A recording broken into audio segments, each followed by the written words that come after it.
Nanjiani. What's going on, fam? What's going on YouTube and Facebook? Here's Kumail Nanjiani getting tennis balls thrown at him. Here he is getting a couple tennis balls thrown at him. Here's a couple children. It's like they think we're so stupid. They think we're dumb. They are obsessed with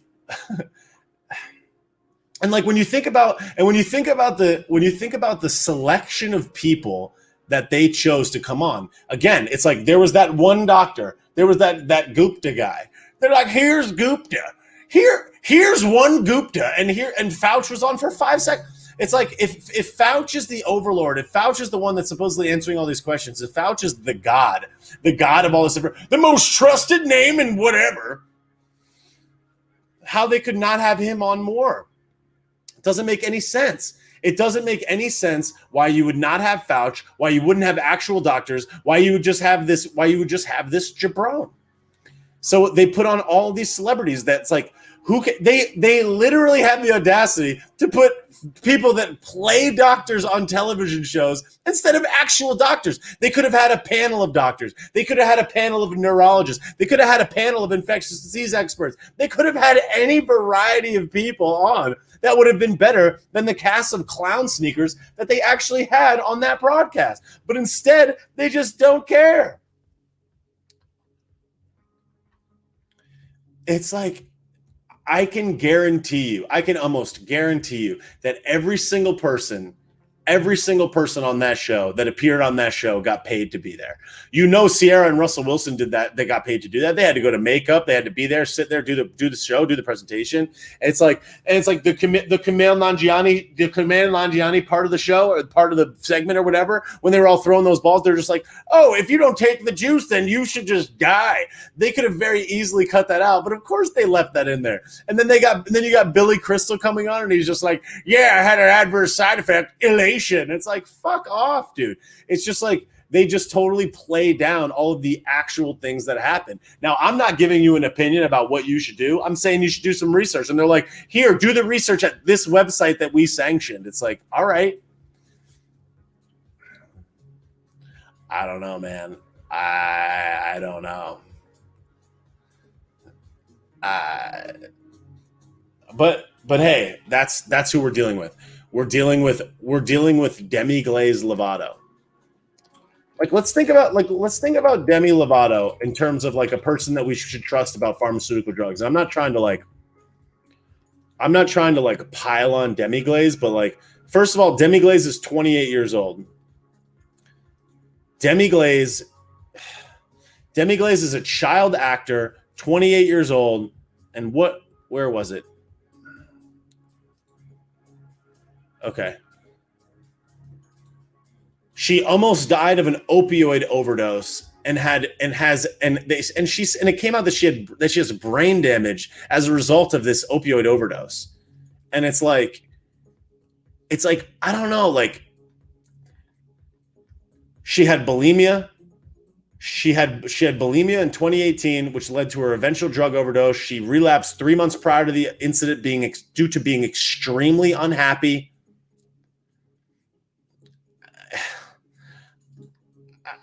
Yet we're supposed to trust Demi Glaze Lovato for medical advice. We're going to have her on the medical show about the most. It's like, what? That's who you're going to pick, Demi Glaze, of all the people in the world? She came out with the other day and she said she's a fluid, non-binary, upside down, backgammon. I don't even know what she like. It's like, bro, I don't know, man. Now, I'm not trying to pile on people that had a drug addiction. That's not the point. But I'm just saying, it's like, of all people, this is who we're going to get. Demi Glaze? It's like, I don't know. Like, Demi Glaze is 28 years old. Like, Demi Glaze doesn't know anything about anything, yet we're going to listen to her for advice about the juice. That cast of characters was nothing more than a clown circus. But yeah. But we're going to listen to Demi Glaze. She used to do heroin. It's like, I'm saying, like, I'm not disparaging. Many people have overcome this, but it's like, This was like a year ago. I don't know. I don't know. Whatever. I'm not trying to pile on Demi Glaze, but it's like of all people. And then Sierra, it's like musicians, football players, basketball players, of all the qualified medical people that could have spoken at this. That's who they choose. And it's just like, what's the type of person? What's the demographic of person that's not convinced about the juice, that's going to watch Demi Glaze and Russell Wilson and Sierra and Jennifer Lopez and be like, okay, like now I'm going to get the juice. It's like, give me a break, dude. Complete bullshit. Yeah, they got Barry O joking around. It's like, my guy. I don't know. I feel like they're so full of it. But no, who cares? Whatever. I don't know. It's like they're appealing to like the lowest tiers of society, and they have like dramatic music playing. They have dramatic, sad music playing when it gets scary. And then they have like upbeat piano music playing. Like what? Shane, will I pay for your Corona Clap shot? It's free, dog. I don't even know, man. Half the population because they worship pop culture? Probably. Tina's right on Facebook. We don't care about celebrity opinions. She lives in a pineapple under the sea. The Facebook comments are lit.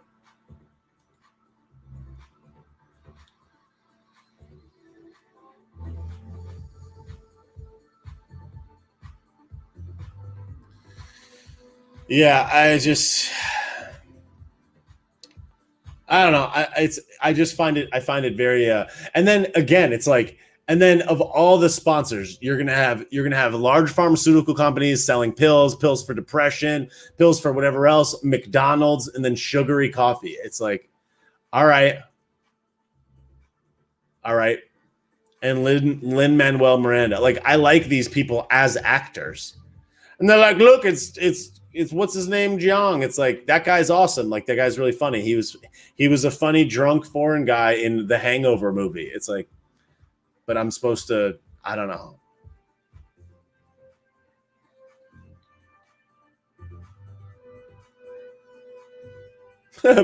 On Facebook, Barbara says, that's time you'll never get back in your life. You're right. I squandered 1 hour of time for that, to listen to Demi Glaze lecture me on why it's safe.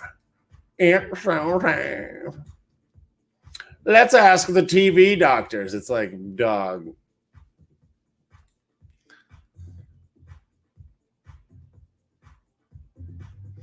David said on YouTube, did you see that someone in Florida is going to jail for threatening Krusty? Yeah, I did see that.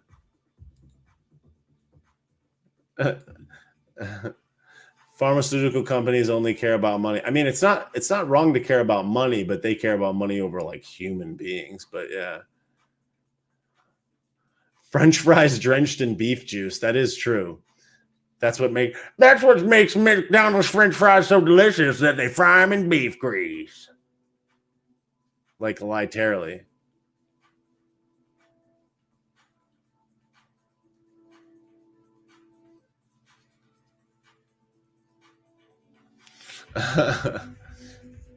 Facebook. You need bimbos and boneheads to convince the rest of the bimbos and boneheads to get the chips. Yo, grab yourself a McRib. Grab yourself a hearty McRib. McRib, full of sodium, 13% actual beef. What's in it? Let me look up the nutrition facts on a McRib.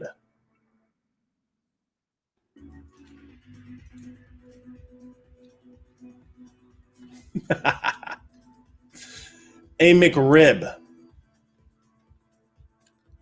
480 calories, 22 grams of fat, 7 grams of saturated fat, 45 grams of carbohydrates, and 890 milligrams of sodium.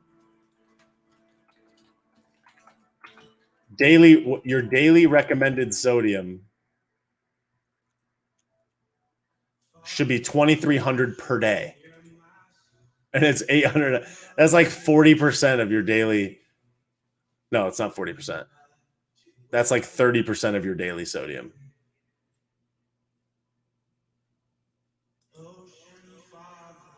Cool. No, it's not as bad as I thought either, but it's still shit.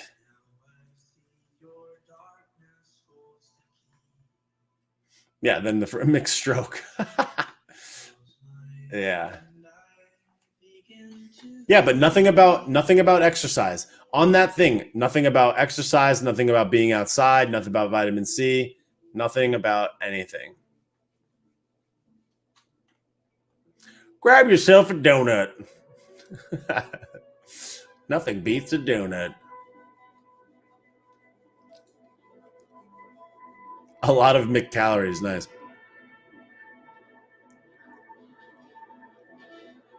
I'm not pro McRib.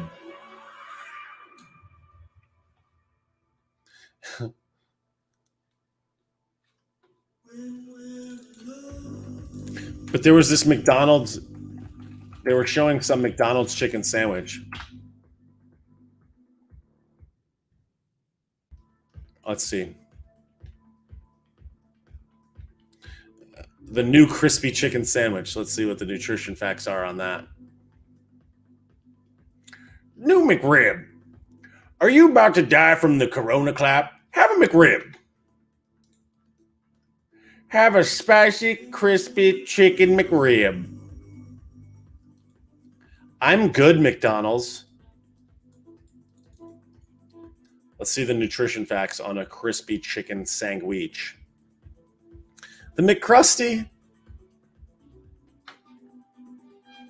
21 grams of fat, 40% of your daily sodium in one crispy chicken sandwich, 420 calories, 186 calories from fat, 3.20% of your daily saturated fat, 15% of your daily cholesterol, 40% of your daily sodium, 42 grams of carbs in one crispy chicken sandwich. Sick. I'm going to look at the McDonald's one.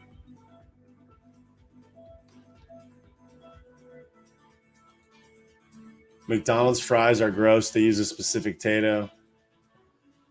Yeah. McPropaganda. Yeah. There it is. Yeah. 25% of your daily fat in one chicken sandwich.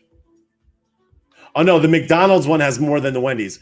A McDonald's crispy chicken sandwich, which was advertised on that fucking show, is 1,100 milligrams of sodium. One chicken sandwich is 1,100 milligrams of sodium, which is 48% of your daily sodium intake in one chicken sandwich, which they were advertising on that show. 1,100 milligrams.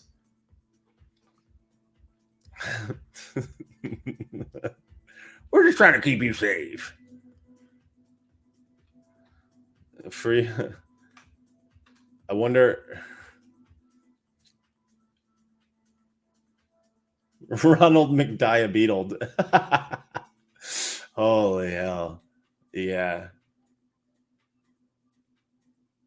I did see Sam Adams giving the free beer. Garden Girly, that's not even food. Yeah, it's not. It's just salt. It's just salt on a potato roll. How much chicken do you think is actually in there? Come on. Crispy chicken fillet. Chicken breast with rib meat, water, wheat flour, vegetable oil, sugar, salt, modified cornstarch, baking soda, sodium aluminum phosphate, yellow corn flour, a bunch of other chemicals, maltodextrin. Sick.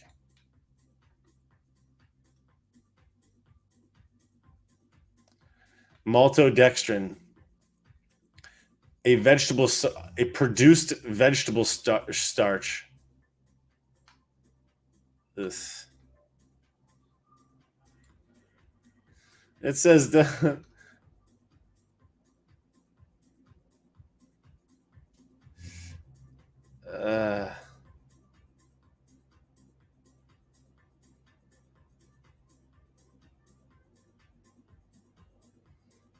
whatever. Yeah, so it's just like all these people have diabetes, they're unsafe, and they just want everybody to just eat some eat yourself a salty chicken sandwich. So, anyways, I think that all of this stuff, thank you to Matthew W for the Cash App. I appreciate that, Matt. Thank you so much. All that corn is GMO, probably. Don't forget to pick up your free donut on the way to the hospital for your blood clot.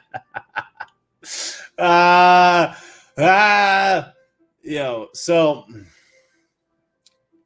again, this was a horrendous bag of cheese, just a general garbage factory, and a disgrace of all disgraces. I am sad that that's the thing that they're putting out there. And like, then there was like the part for it was like, look at these cute kids. They don't know what it is. It's like, again, to reiterate, it's like, do you know how many things that they could have cleared up on that stream? It's like, they could have had medical doctors. They could have had people. They could have had actual concerned citizens actually asking questions. They could have had details of how it was developed. They could have addressed the J&J. That's a big thing. What happened with the J&J didn't address that. So it's just like, that was a complete circus. It's like no one, absolutely zero people that saw that thought that convinced them now that they should go and take this thing. And again, I'm not saying what you should do or you shouldn't do. I'm saying make the decision for yourself. But it's like, I saw an advertisement for Pepsi.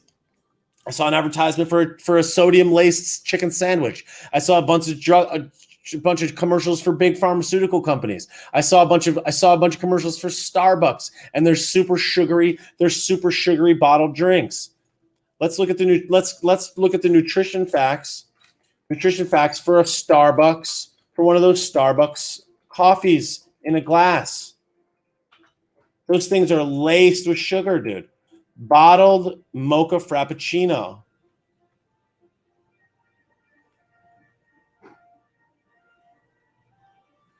Joanne on Facebook says she has the Corona clap right now. She says, I'm not getting the jab in 90 days. Fuck them. All right. Let's see. One small 9.5 fluid ounce Starbucks mocha frappuccino has 31 grams of sugar, 37 carbohydrates, and 200 calories in it. Yeah, that seems good. That seems healthy. That seems fun. It's just sugary sugar. I want to look at, they have, let's see, cold drinks. Starbucks is so bad for you. It's like so much sugar. And we know that the sugar, a venti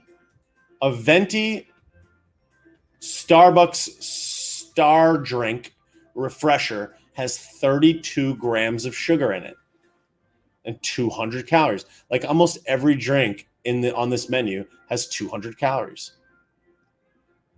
It's like, dude, I don't know, man. And like Starbucks isn't as bad as some places, but it's just like you're talking to Starbucks. You're talking 200 calories in a beverage. That's half a McRib in an 8.9 fluid ounce beverage. It's like, and 40, and how many grams of carbs in a drink? It's like, dude, I don't know, man.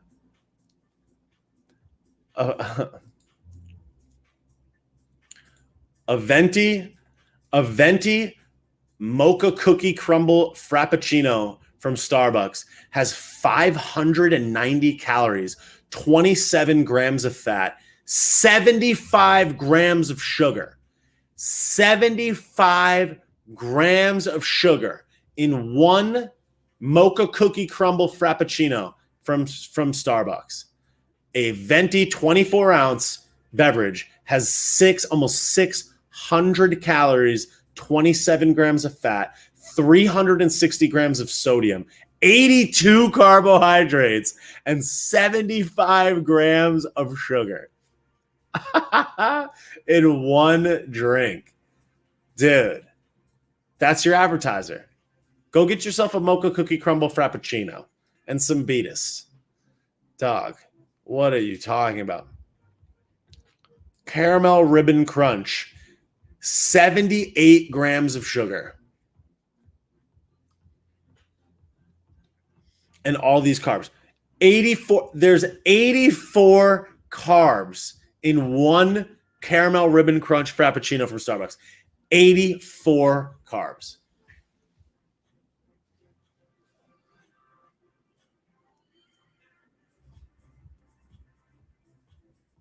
Barbara on Facebook goes, my daughter drinks Starbucks all the time. Overweight. Gets a Peloton. Wait till I tell her. LMAO. If you're getting a venti caramel ribbon crunch frappuccino blended beverage from Starbucks and you can't tell that thing is gassed to the gills with sugar, then I don't know what planet you're living on. But it just has casually 84 grams of carbohydrates. 84 grams of carbohydrates. You know how many carbs that is? That's double the that is almost double the amount of carbohydrates in two crispy chicken sandwiches from McDonald's.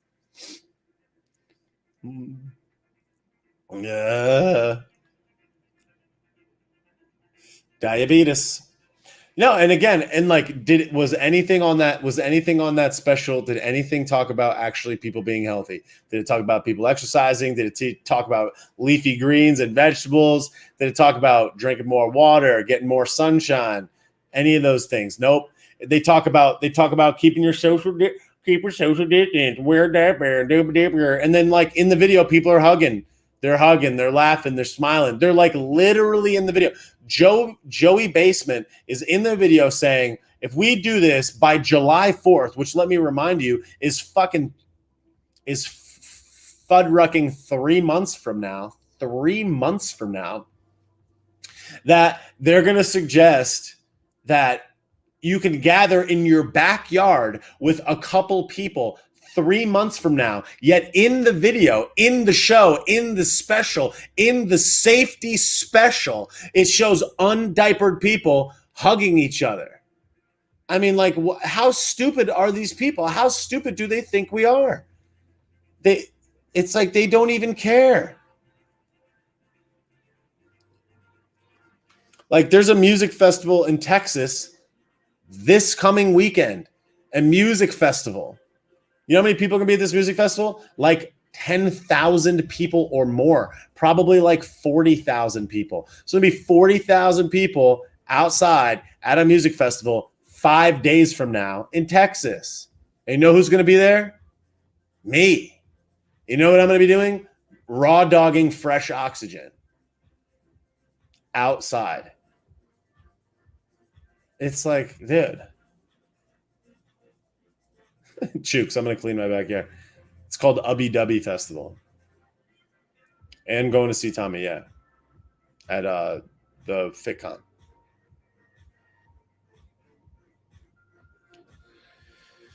So it's like, yeah, this does tickle the fun bridge. That's right, Jen. I heard Big Mike's going to make an appearance at the festival.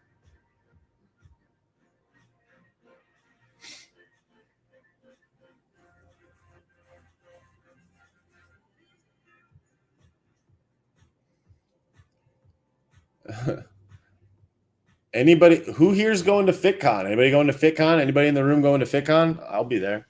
If you're going to FitCon, drop an eggplant emoji in the comments.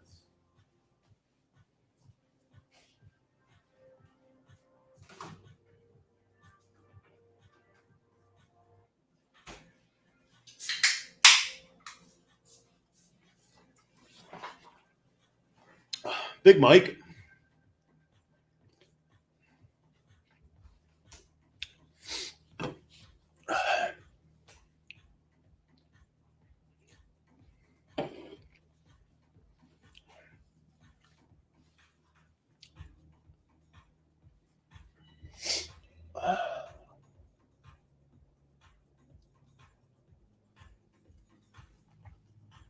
Eggplants are for Big Mike.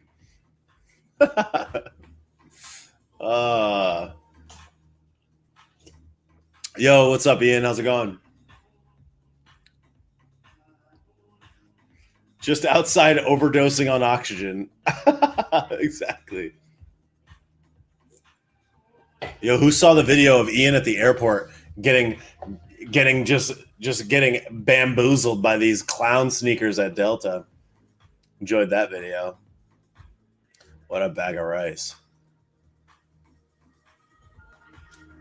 Nice. Got some people going to the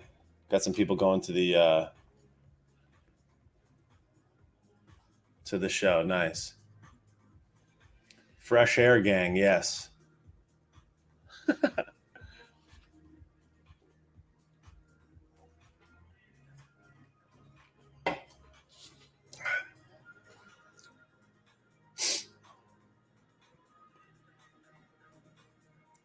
Thanks, man. Thanks, dude. Billy, my boy Billy's been making a scene on the videos lately. Billy's been racking up some views. I appreciate it. I'm glad you enjoyed them, sir. Billy's been racking up views. I think it was 124,000 from the Billy videos before today, and then the one that I just dropped today has 11,000 so far. I haven't even checked Facebook. Billy has been accumulating the views. Let me see.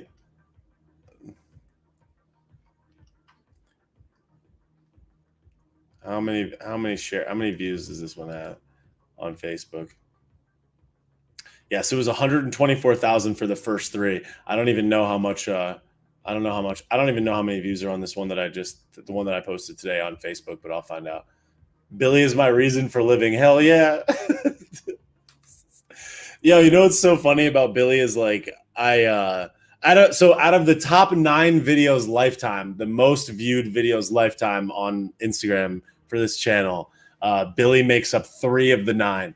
And I posted all of them in the last 5 days. And Billy makes up 3 of the 9 most watched videos on my channel of all time.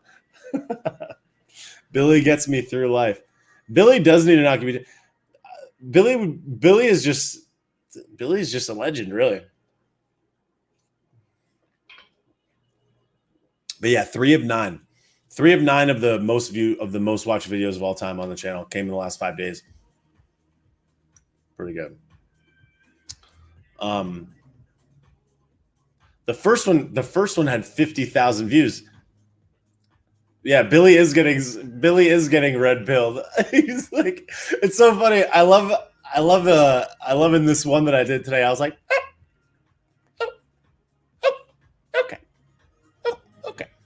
That's the best. Oh my god. I love how we have Billy shirts. There's Billy shirts in the merch store on bobbysauce.com. There's Billy shirts. What I find so funny about the Billy videos and really all the videos is that people comment the like one part of the video that they found the funniest, and everybody always has like a different piece that they find really funny. And with the Billy, like people like the what is it now is the one that is like the what is it now did it for me. What did you say now? What is it now? What with the logic? What now?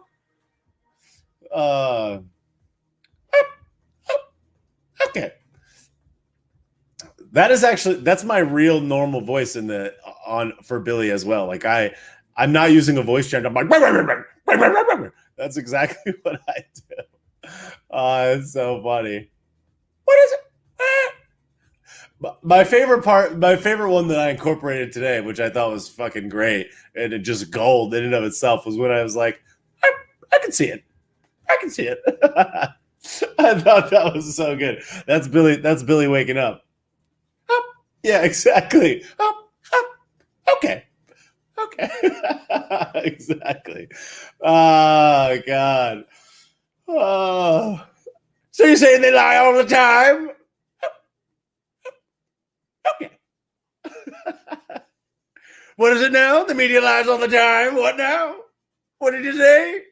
Yeah, well, I can see it. I can see it. Oh God. What is it now? What now? You say what now? Oh.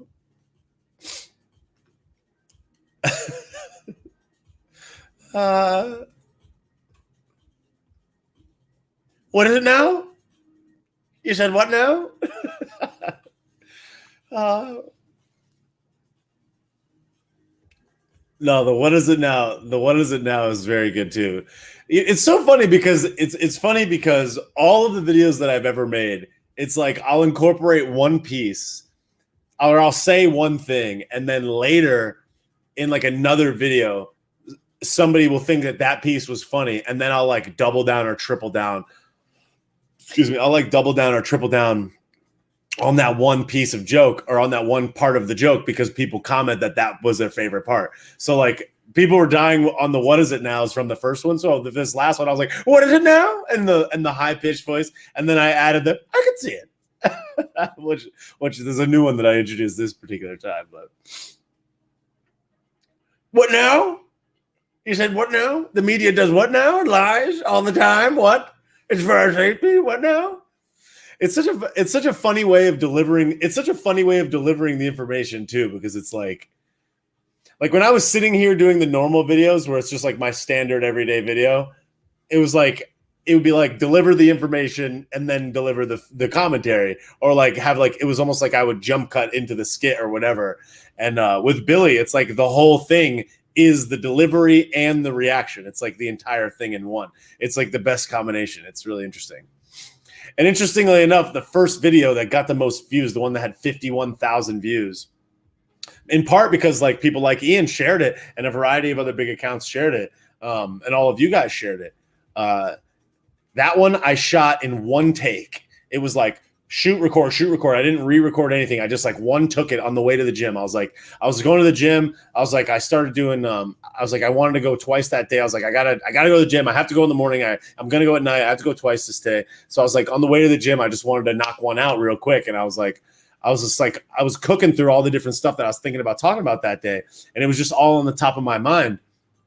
And usually the ones where I'm purely going from the dome and not reading any notes are the ones that do the best. So I was just like in the car and I'm like, what did you say now? They're lying to us? What now? And then when I saw the under the skin microchip, I was like, you gotta be kidding me. You're kidding. What now?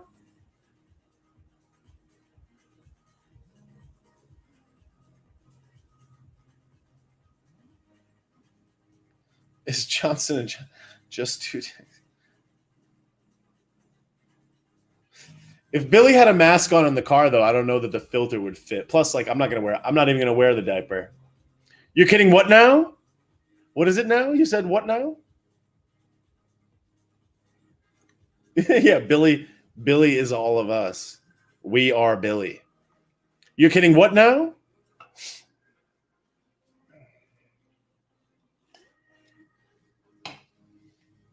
And then I brought the other guy in today, or the other day, in the conversation in the front.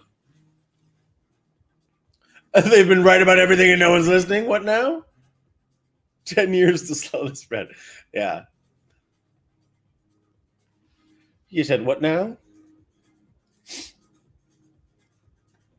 Oh, man. What a joke.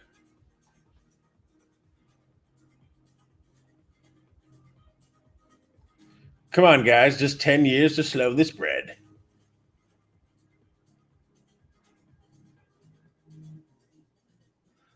Oh, you want these glasses?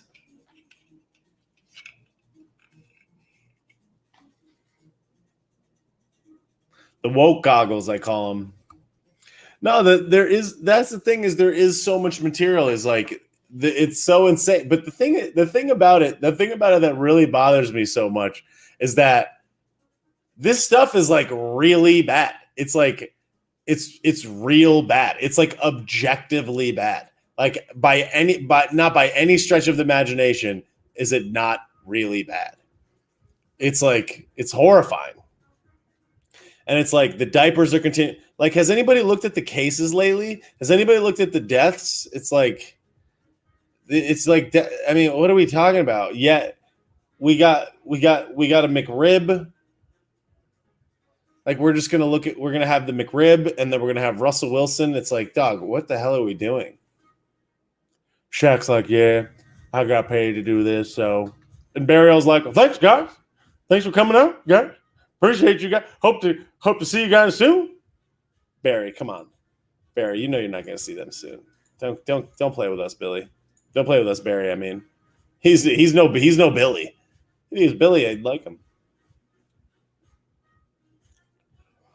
I heard about Maxine Waters. I don't know what happened, but I'm sure she did something insane because she's a psycho person. Have yourself a McRib.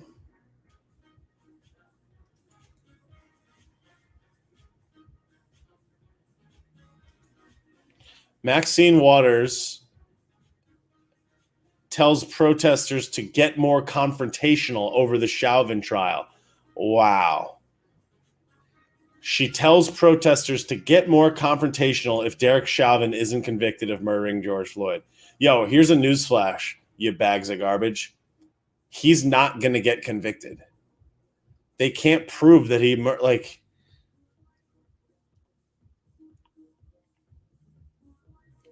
I'm looking at this article on Fox News, and it shows spray paint in Brooklyn Center, Minnesota. It says "Death to America." Yeah, these people don't even know. They don't even know a good thing when it's right in their face. That's the thing that's so sad about this. Oh, wow. Thank you so much, 88 TA Pearson. Thank you so much for the donation on YouTube. I appreciate that so much. Thank you. That's the biggest super chat on YouTube yet. Thank you so much for that. I appreciate that so much. Thank you. Thank you for that. Oh, she came to Minneapolis. She came to Brooklyn Center to tell them to keep protesting. Wow. This woman is insane. Maxine Waters is insane. She is a psycho person. Wait, there's a video of this? There's a video of Maxine Waters? Look at this psychopath.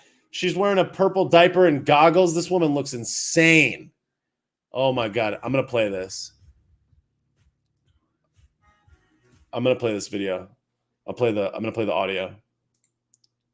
All right, listen to this. I haven't seen this yet, but I'm hearing it for the first time.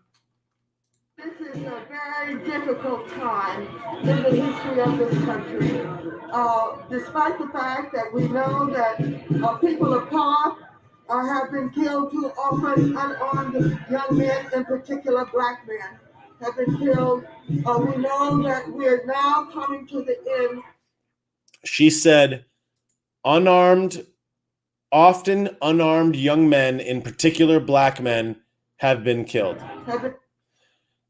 The amount of unarmed black men that have been killed by police in the United States of America in the last 12 months is less than 20. Less than 20. I think it's like 17 or 16. Killed. We know that we're now coming to the end of the George Floyd trial, and that I suppose the closing arguments are going to be made on that case coming Monday.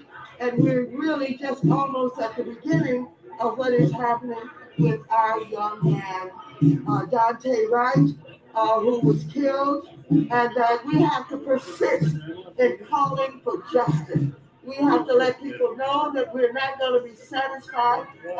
Persist and call for justice. The woman got arrested for manslaughter. There's a chain link fence and 24/7 security around her family's home. I mean, the woman it's like, what do you want? What more do you want? Don't you understand there's a justice system in this country, you psycho? Unless we get justice in these cases. And so I just could not sleep. I could not rest. I could not be satisfied without coming here to let the family know and the friends know and the people of this community know and all those who have organized for justice know that I stand with you. Sorry, the audio is garbage.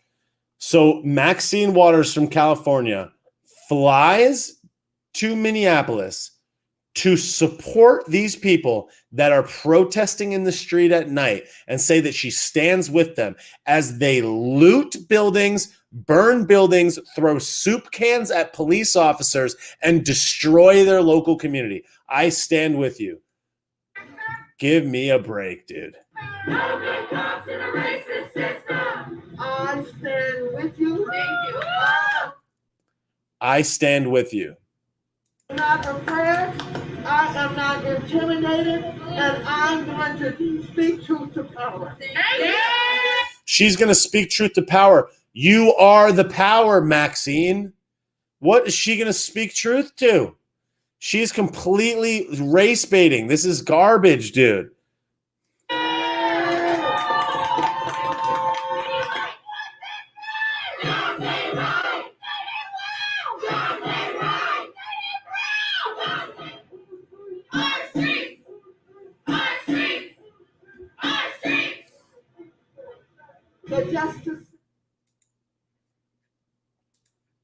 I mean, it's like, yo, the guy resisted arrest. The guy ran from police. The guy had an outstanding gun charge. Wow, thank you so much, Laura, for the super chat on YouTube. Again, thank you so much. Matching the other one. Thank you so much for that, Laura. I appreciate that.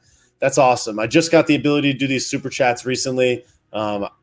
So thank you guys so much for the super chats on YouTube. I really appreciate that. Apparently this was this weekend. Dude, it's like nobody what I just find so troubling is that nobody cares about the guy fighting with the police. Nobody cares about the guy resisting arrest. Nobody cares about the personal responsibility. Nobody cares about the guy that's fighting with the police officers. No one cares about the police.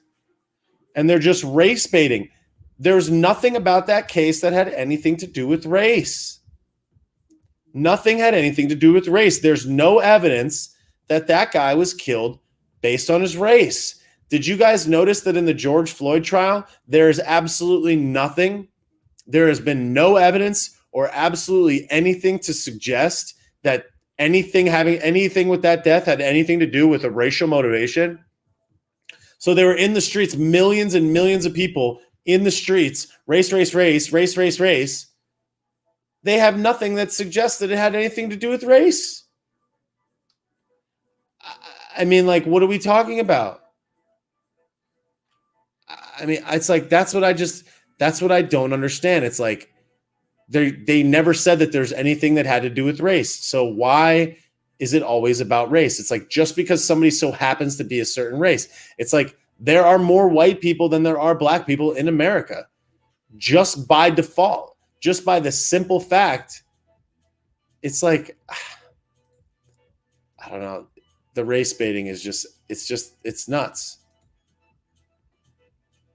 And it's the destruction of the country in real time. And you have people like Maxine Waters going out and saying, I stand with you, when Maxine Waters has supported just about the worst stuff imaginable. I mean, Maxine Waters did more to incite violence than Donnie Baseball. Point blank. She was like, if you see a congressman, if you see somebody, you make a scene, you yell in their face, you see them at a restaurant, you let them know that they're not welcome here. It's like, that's what she said.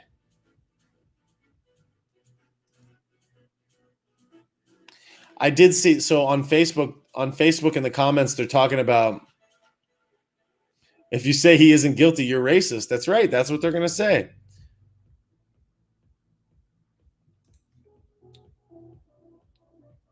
So the closing arguments for the George Floyd trial are going to come on Monday. which means that there's going to be riots probably by Wednesday or Thursday, which means that they're just going to burn this mother to the ground. Imagine owning a business up there. Imagine owning a business in Minneapolis. I can't imagine. It's like, get me out of here, man. And the cops, they tell the cops the cops can't do anything.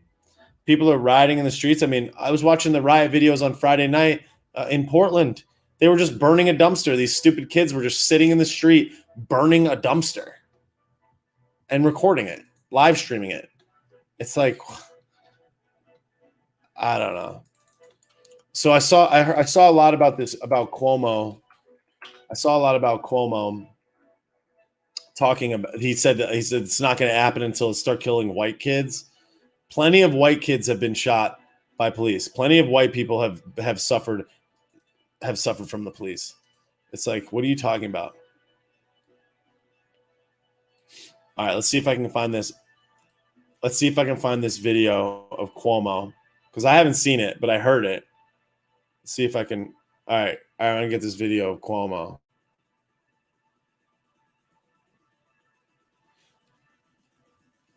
Yeah, Ron DeSanta is the man. Yeah, Fredo is the sneaker of an actual literal clown shoe. Fredo is a scuffed shiny red sneaker of an actual human clown. Chris Cuomo is a disgrace to Italian people. I don't consider him to even be Italian. He's no Italian. He's no Italian.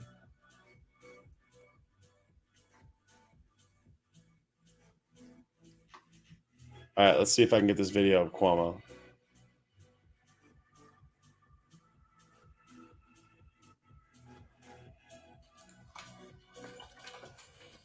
Let's see if I can get it.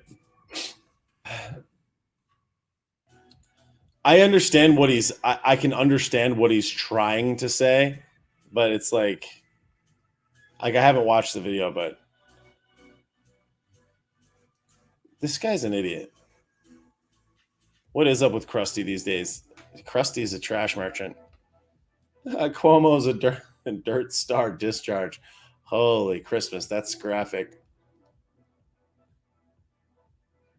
No schools Wednesday through Friday in Minneapolis because the Chauvin trial is over.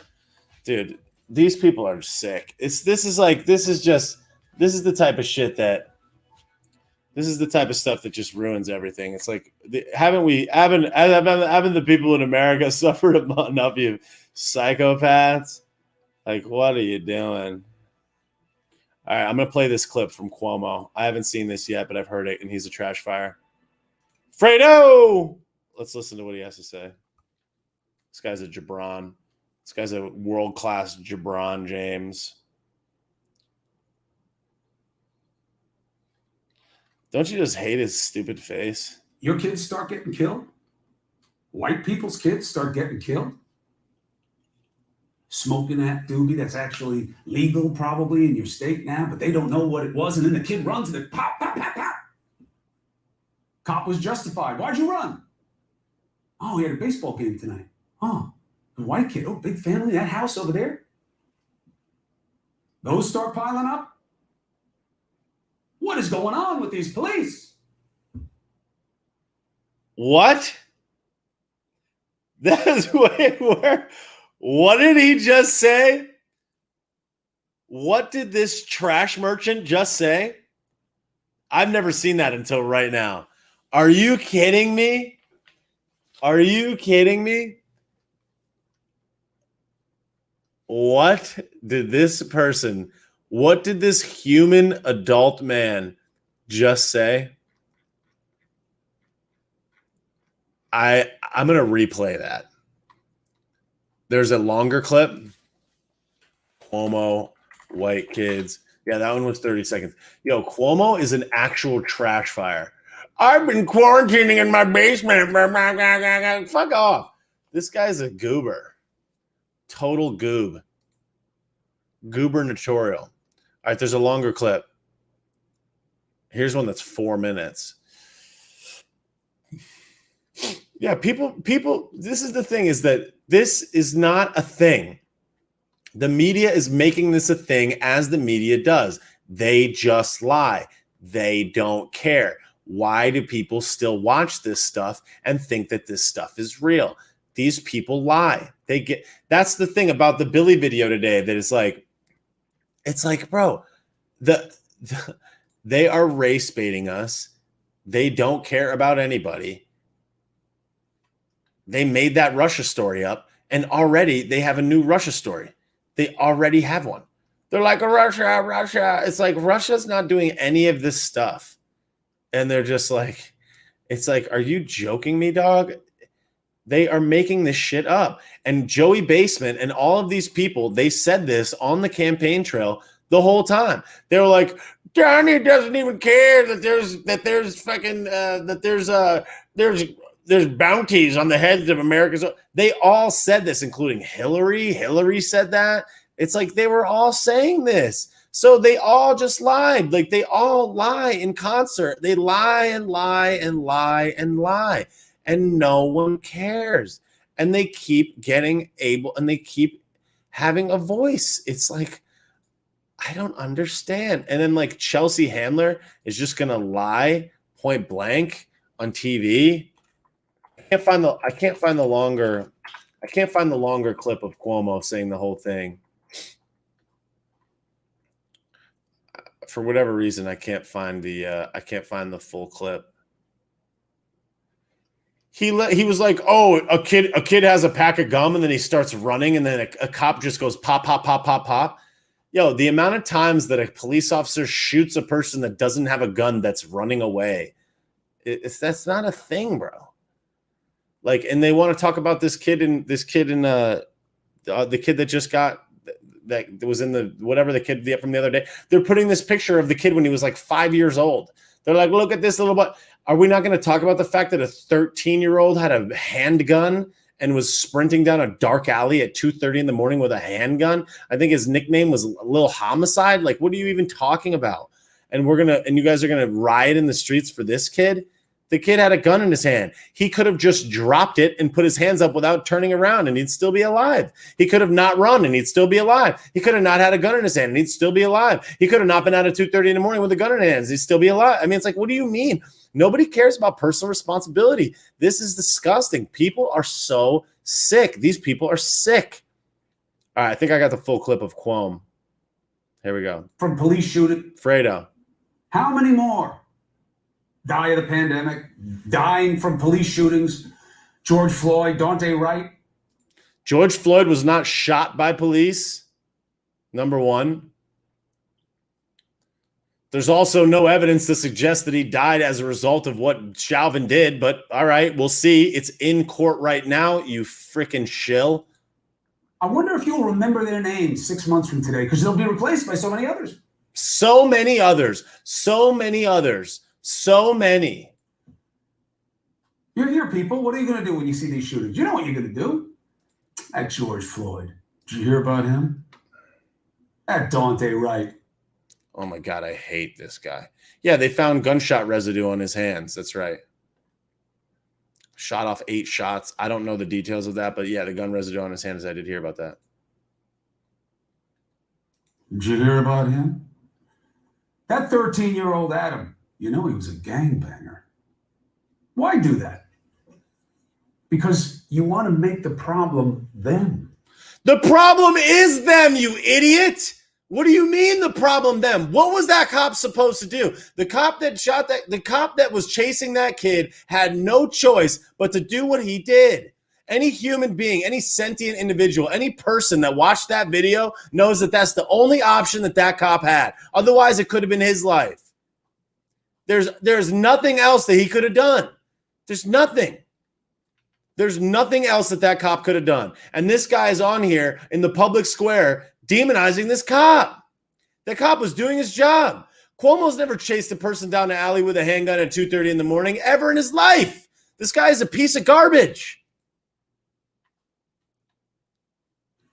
Takes the onus off the idea that you're wrong about policing not needing to change. Forget that police are trained to deal with non-compliance with force that is not lethal. Hey, comply or die. Comply or die. This guy is a tyrant. The fact that he's saying this about the brave men and women that fucking are in the police force that protect innocent citizenry in this country, you asshole. And you know what the answer is? You really do. You don't like it. I don't like it. It scares me. Shootings, gun laws, access to weapons. Oh, I know when they'll change. Your kids start getting killed. Access to guns. People, dude, people get guns. People find guns. People get illegal guns all the time. These laws are not going to prevent any illegal guns from being acquired. These laws will not prevent any of these shootings. These laws will prevent nothing. All it will do is remove legally held firearms from the hands of responsible citizens, thus making it more dangerous for them to live and operate in this world. It will only cause the problem to be worse. But these people are insane. White people's kids start getting killed? Smoking that doobie that's actually legal, probably. Smoking that doobie that's legal? None of these people were smoking a doobie, Cuomo. There's no doobie. No one was smoking a legal doobie. And if you want to talk about doobies, talk about fentanyl. Talk about enough fentanyl to kill a horse. Talk about being on methamphetamines. Talk about being in a hospital weeks or months earlier and ODing. What do you mean? This kid was 13 years old with a handgun. Smoking that doobie? What are you talking about? In your state now, but they don't know what it was. And then the kid runs and then pop, pop, pop, pop. Pop, pop, pop, pop. The kid runs and then pop, pop, pop. When does that happen? What kid runs? Are you talking about what's his face? Are you talking about the guy? Are you talking about the guy? What was his name? Oh God, what was that guy's name?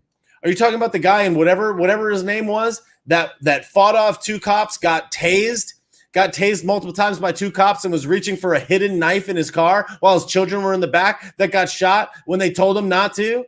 Oh, he was just running away with a doobie. Pop, pop, pop, pop. Fuck off.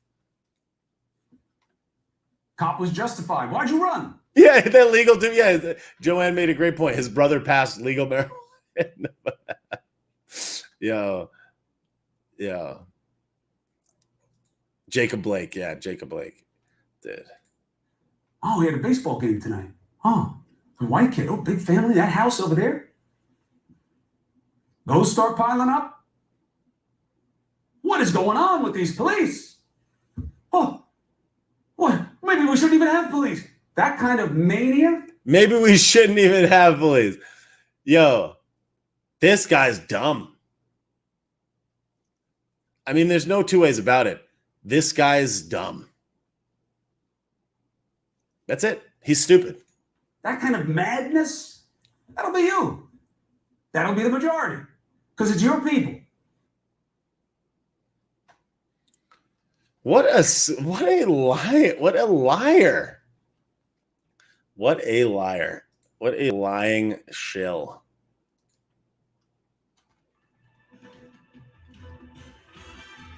Yeah, he's just...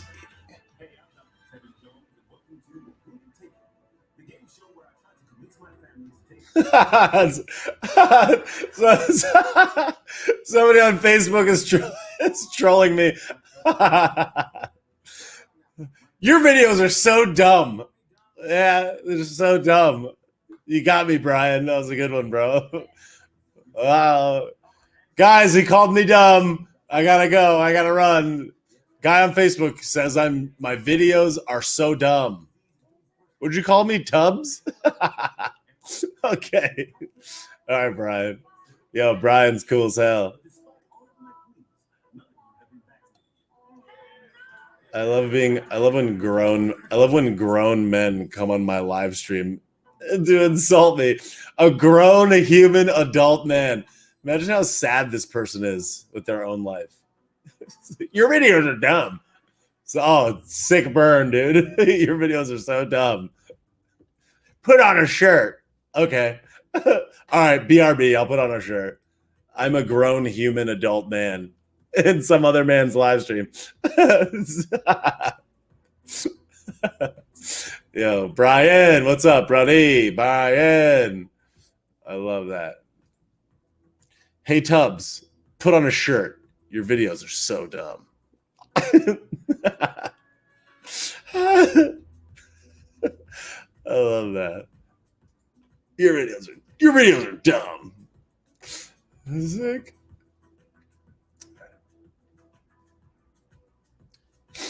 It's Fredo. Somebody says, "I bet he pees sitting down." All right, let's all leave Brian alone. He's having a tough day. Oh man, yeah.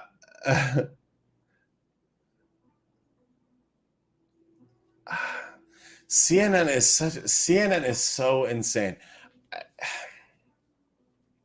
I wonder if there's more if there's more stuff about if there's more the stuff that CNN says is so insane. It's like I just don't understand. Wow, I just pulled up wow, Matthew McConaughey may be a viable candidate for Texas governor. Interesting.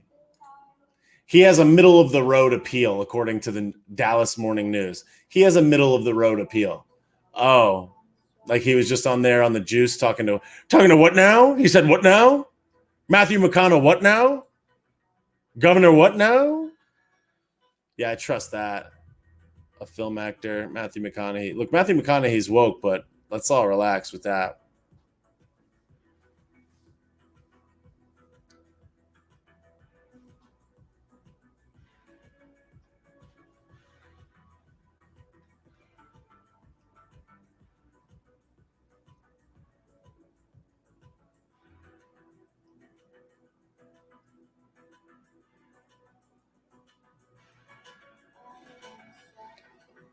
Billy Funbridge.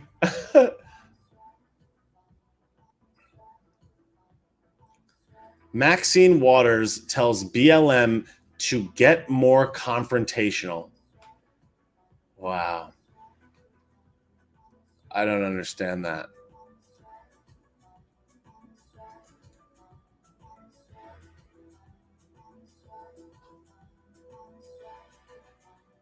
Thanks, Precise. The simp character kills me, bro. Yeah, Billy Simpolito, dude. Thanks, Kay Carreno. Appreciate you.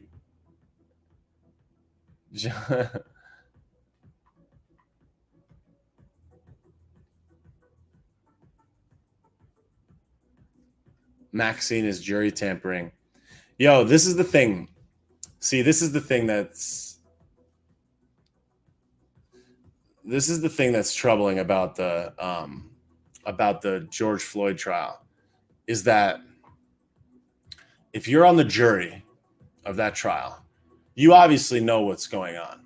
Like you already understand and know what's happening. If you say he's innocent, which it's looking that he certainly is going to get innocent for murder, for second degree murder. Is that like, if you say he's innocent, you put yourself at risk, your family at risk, like they're going to hate all of you. If you say he's guilty, you're basically putting in theory like an innocent man behind bars, which is pretty messed up. If you say he's innocent, you're basically going to create all this destruction is going to be created. And at the end, if you were one of the people that said innocent, you could get a book deal, TV show appearance. I mean, there's so many things that could happen. So the benefits of it to them are high. It's like, or you're in danger, or you're threatening. I mean, it's dicey. And the thing that's so crazy is that the judge could have put it in another jurisdiction outside of Minneapolis, and then they didn't. They could have put it in a city that was farther away in a different part of Minnesota, but they didn't. So it's like, I don't know. So they're just going to riot. Yep. They're going to riot no matter what. That's right.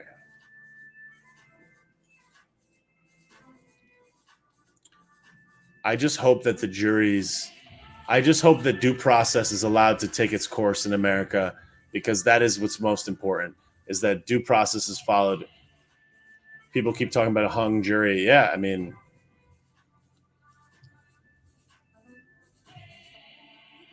my husband was in the military with Jake Gardner. He was the guy in Idaho who protected his bar against rioters or shot a guy. The mob threatened him and his attorney so bad he killed himself. I do remember that. I do recall that, yes. Melissa. The Fire Bulls jersey. Riots need to be a crime. Yo, this is the thing. This is the thing, is that so the people that are out protesting with cans of soup in their hand. There was a curfew in Minneapolis. There was a curfew in Brooklyn Center, a curfew. So that means that you're already breaking the law by being outside. And these people were outside and like yelling at the cops point blank, screaming right to their face. So it's like, and the cops can't do anything because there's all these TV cameras. These people like are twerking and just jumping around and making a scene.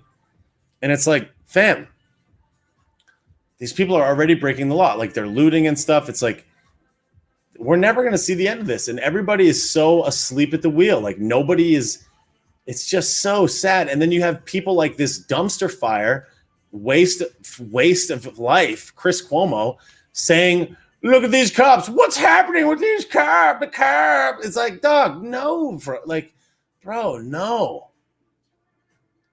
Yo, big ups to Facebook and YouTube right now. This is the most live viewers we've ever had on YouTube. The first live that I did on StreamYard that streamed to YouTube had, I think 3 people in it, maybe. The second one that I did had maybe like 5. And then like I've been getting like 10, 15. Right now there's 18 live on YouTube, 72 live on Facebook, 103 over here. So we're at about 100. We're like just about 200 right now. Facebook and YouTube showing up. That's what's up. I appreciate it. Thanks to the 2 people thank you to the 2 super chats. Laura Brooks on YouTube. Thank you so much for that, for the super chat. I appreciate that. And thank you 88 TA Pearson for the super chat on YouTube. Thank you so much. Or a super chat or a star. I don't even know. I don't even know how to explain what it even is. I'm not familiar with the lingo. And thanks to all the people that bought the badges. I see some new ones on here. Where is Nicolette? Thank you so much. Cherie ... Thank you so much. Silent 777 Warrior. Ryan Stewart 417. Jenna Rose SP. Boob's partner. Anna Maria looks like a second round of 3. Thank you so much. Debbie McGarren. Nikki Bella Lee. Montaigne Soul. Rachie Bo. Texas Lady. Chooks Official always showing up. Glow Up with Michelle. Michelle Bevilacqua. Tom Recker. Jen Lisa 80. Amy Lynn 117. And then all of the others that I had mentioned earlier in the live. Thank you guys so much for the badges on Instagram. I appreciate it. And thank you to Matthew W for the Cash App. Much appreciated. Thank you guys for your hard-earned money. I very much appreciate it. It allows me to stay independent and keep making more great content for you guys. So thank you so much. I really appreciate it.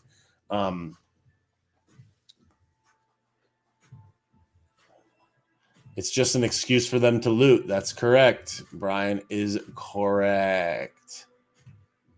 It's cool seeing people in here. You should do what the gamers do on YouTube. Make a private Discord server. I don't use Discord. I've never actually used Discord. I don't know. I don't even know what goes on there. Is it like a paid thing? Discord? I don't know. I don't know anything about it. Wow, thank you, Dina, for the Venmo. Thank you so much, Dina. Thank you. That's very generous of you, Dina. Thank you so much for the Venmo. I appreciate it.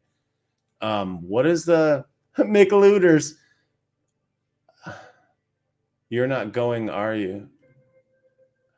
Simpolito reacting to the juice special. Nice. Thank you. It'd be a great place for us to chat. I did make a Facebook group. I have a Facebook group. We have a Facebook group. It's called We Take Naps on Facebook. Facebook.com/group/We Take Naps. Discord is completely free. Discord, a place to talk and hang out. The only thing is I just don't want to fragment it. Do you like pay? So it's free and it's just what? It's just a chat room?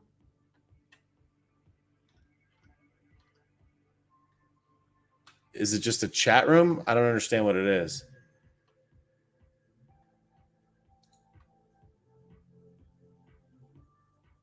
Just sent it over on Venmo. Thank you, Marissa. Sent what? Thank you, Marissa, for the Venmo. I appreciate that. Thank you so much. Discord. See, I don't know. I don't know. See, I don't know about this. I don't know about Discord. I don't use Discord, but I mean, I'll check it out. A lot of gamers use Discord. One person the other day asked me to make a Patreon, and I don't subscribe to any Patreons, but I know a lot of people use that, and I think Patreon has the same thing. But it looks like, I guess with Patreon you have to pay for it.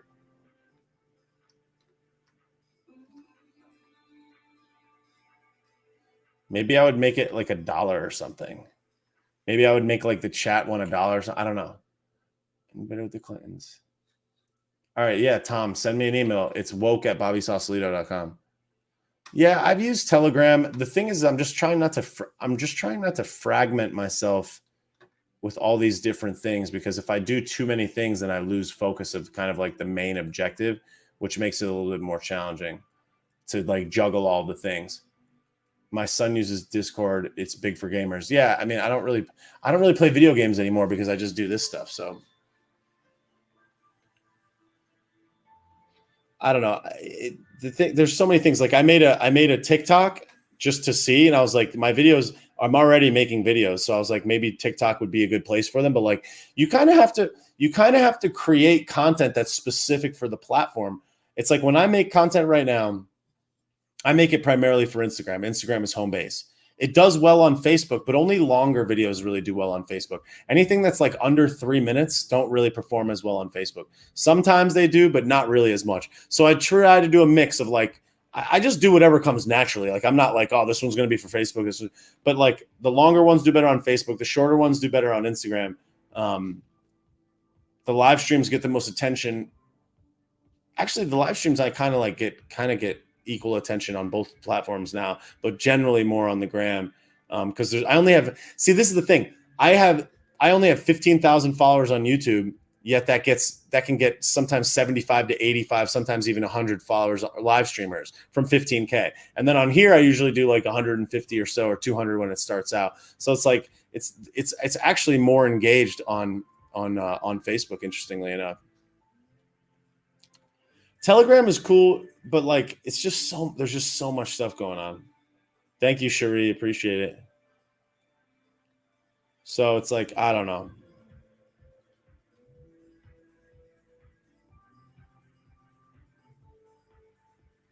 Get down, turn around, burn it down, loot, scoot, and boogie. Nice. Yeah, that's pretty good.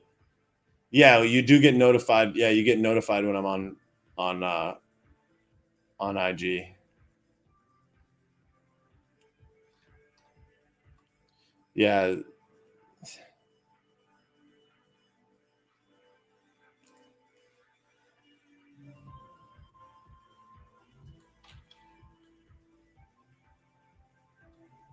I would listen to Billy for well over 4 minutes on Instagram.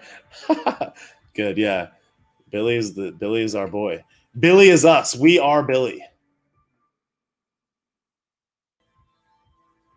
Thank you, Hannah. Yo, the Billy videos are putting up numbers, man. That's the thing. Billy's been putting up crazy numbers. It was 124,000.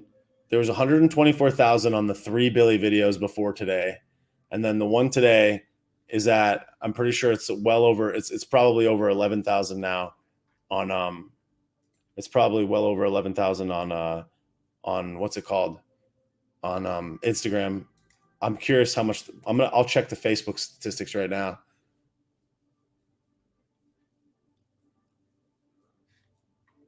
I'll be here all night. Billy is love. Billy is life. Yeah, it is. Billy is life. I agree. I'm gonna check the numbers for today.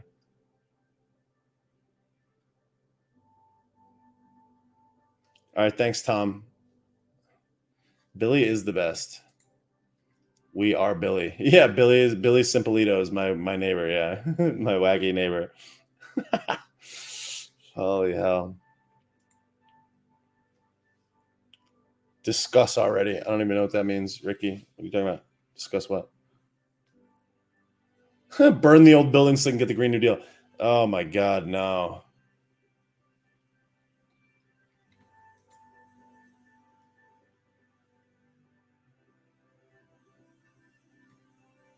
Yeah, I like making the Billy videos because they're funny, but like at the same time, sometimes it's just like there's just so much news that it's like sometimes I just want to like react to the news. So lately the Billy videos have just been really fun to make. Yeah, Billy and Pompeo 2024. I agree. I would vote for that ticket. I think it would only be fair.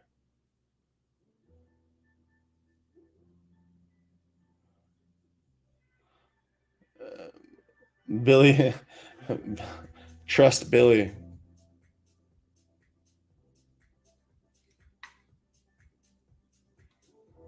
Paper straws.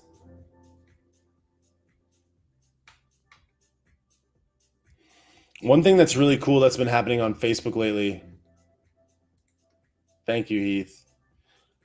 One of the things that's been happening that's been really cool on Facebook is that Facebook now measures distribution percentages of my live streams, and it shows the distribution rate higher, how much higher it is than other live streams in real time. So like this live stream that I'm on right now is 5.3 times higher in distribution than other live streams within 1 hour and 30 minutes. And it has 31.6% more comments because people are on the Facebook, like commenting and commenting and commenting. Like there's a big string of Facebook comments going.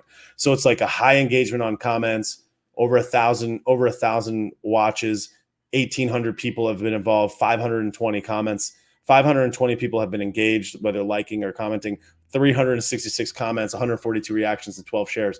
That's just while we're in here.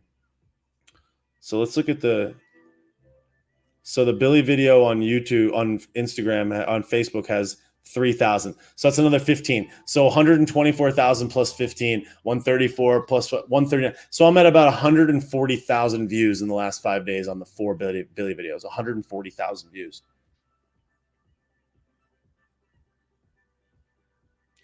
Bobby Metrics Lido.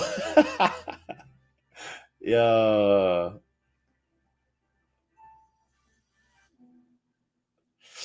People on Facebook. Ellen Pompeo is your sister. Yeah, she is. You're right.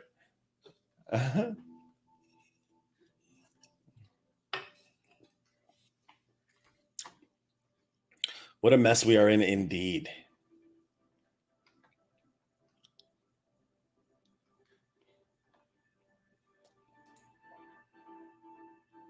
Yeah, these are pretty interesting.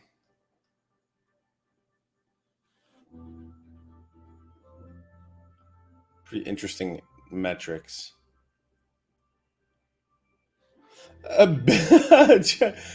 Joanne is wilding out on Facebook. Billy is making you famous. LOL, you're nothing without Billy. True. You right.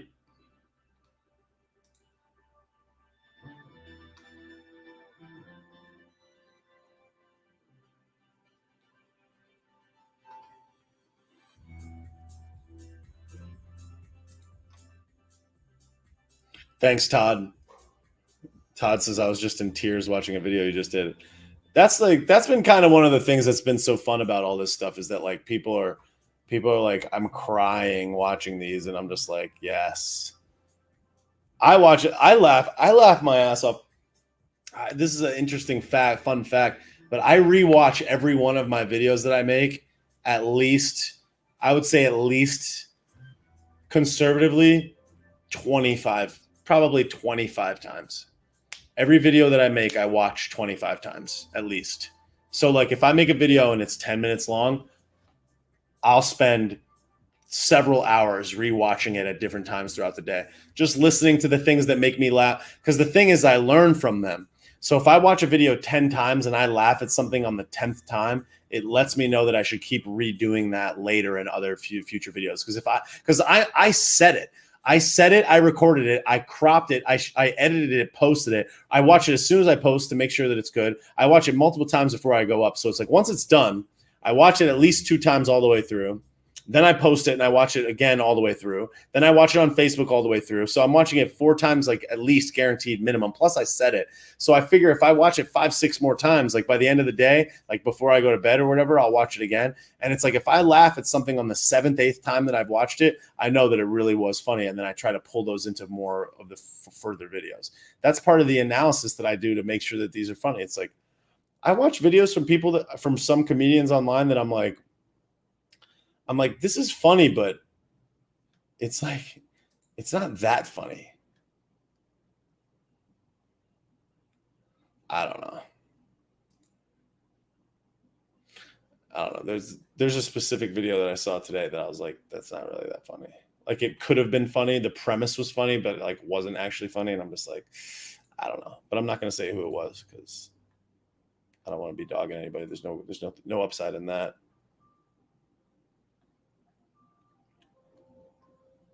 So Emily says I should do a live with Seth Gerlach. Yeah, I'm pretty sure he messaged me the other day telling me that he wanted to do one. I'm down to do that.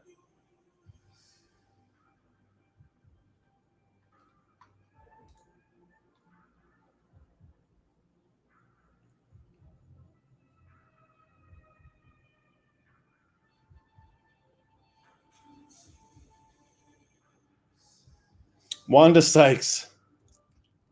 Yeah, that Wanda Sykes video was not funny. That was like literally not funny at all.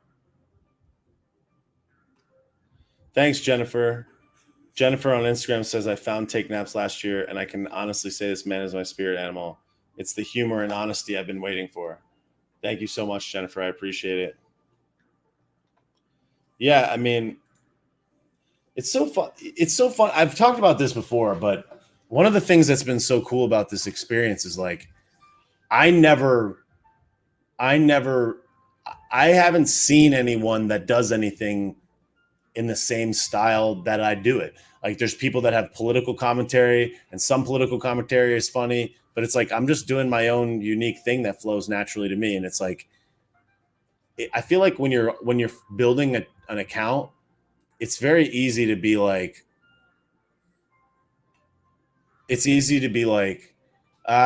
well, you know, sorry, I just got distracted with a comment on Facebook. Thank you. Something that I would encourage people to remember when they're doing this stuff is like, if my first video didn't have virality, I would have never even known to do any of this stuff the way that I'm doing it, right? I would have never even thought to do it. And all the things that I've done have come out from reactions. I've just reacted. People say something, I react. But like, when people are making content, they're like, well, here's 5 people that do it this way. If I do it that way, it'll work. If I follow this predetermined path, it'll work. But the real thing that works is doing the thing that comes naturally to you. The real thing that works is doing the thing that's specifically uniquely you. It's like when I make content, I don't think about how anybody will be.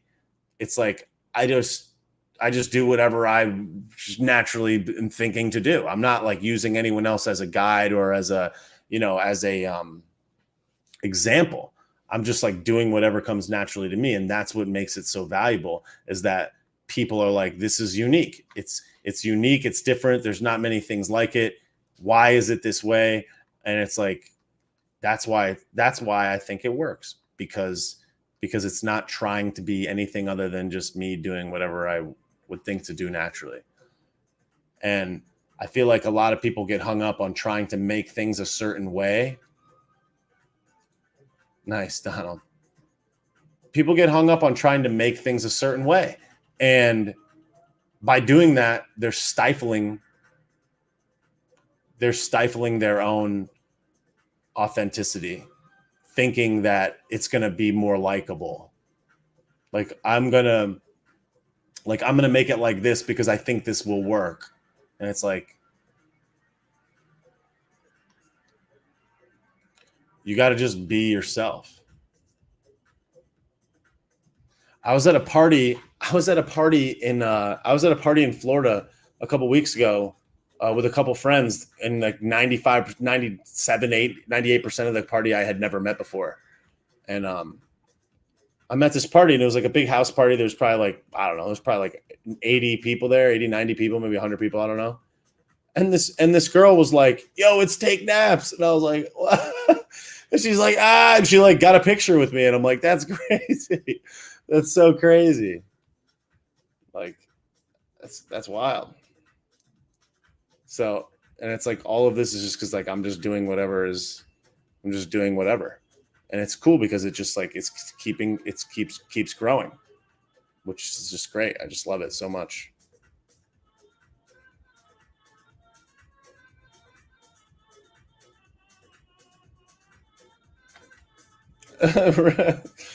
Ricky says, then you smashed? No. She's like, me and my husband watch your videos. And even if she didn't, no. My 11-year-old knows who you are. Yes. Nice.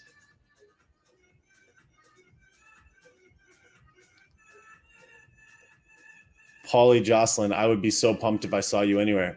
If anybody sees me, come say what up.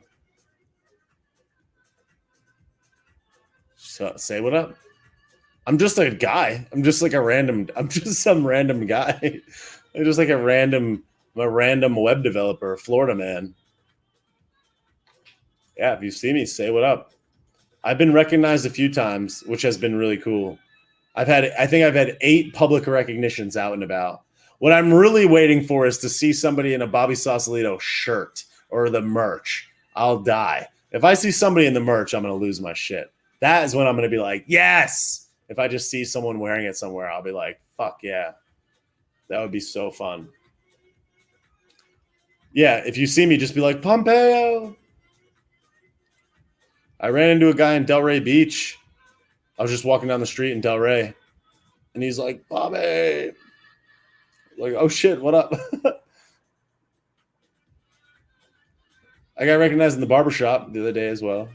And I was like, hell yeah. Pompeo. Billy could have his own Instagram and his username would be Take Craps. Yeah.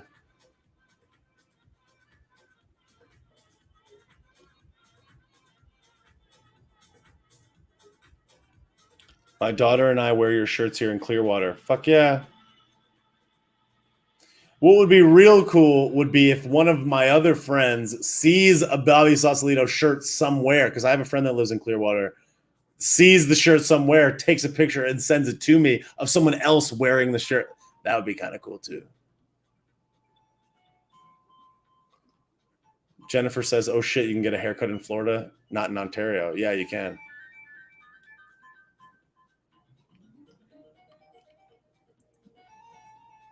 She didn't ask for an autograph. No, nobody's asked me for an autograph. Actually, several people have asked me for an autograph online. They're like, could you sign the merch? But nobody's asked me for an autograph like in real life.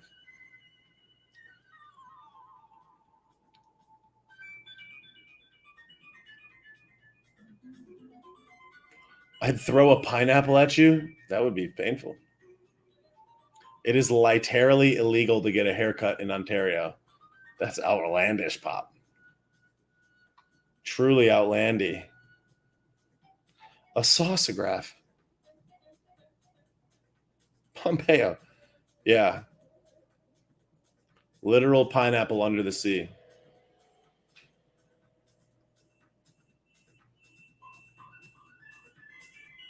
Yeah, Ricky, I think you're right about that. All personal services are closed. That sucks.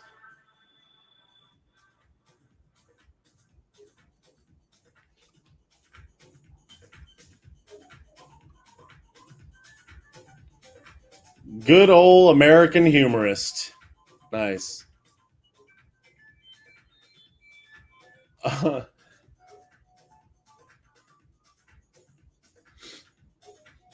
in a pineapple. Zero Cool says, "Can you sign my beanbag?" I mean, I don't know. I don't know that I would sign someone's beanbag. That'd be like a little too close to someone's bag, I think.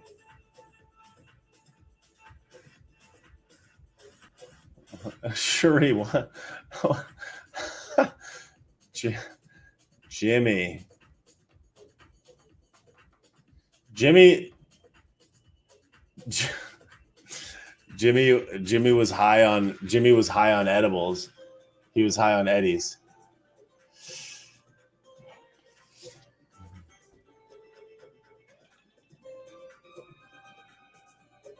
He's like, this guy ain't woke.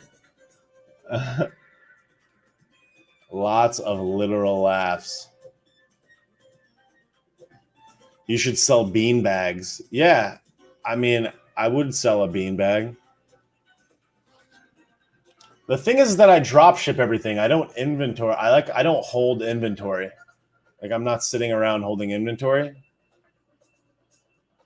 So if the drop shipper that I have doesn't have that product to be printed and shipped, it's like I can't really do it.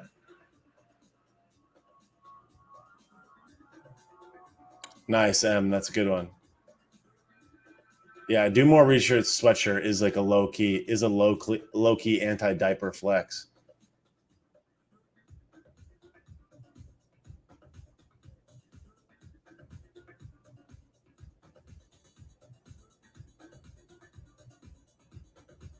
Yeah, Tiffany. Yeah, just creating all the characters. Yeah, I mean, the thing about Billy is like, I was driving to West Palm, and I hadn't made a video that day, and that video got like 40,000 views. The one that I made that day, it's one of the most watched Billy videos, second most watched, and I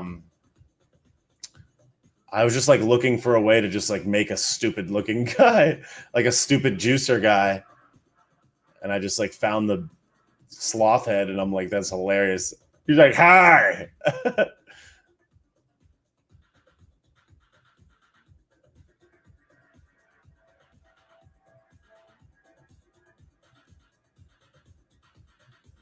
A Mark Life says, have you stopped wearing a mask?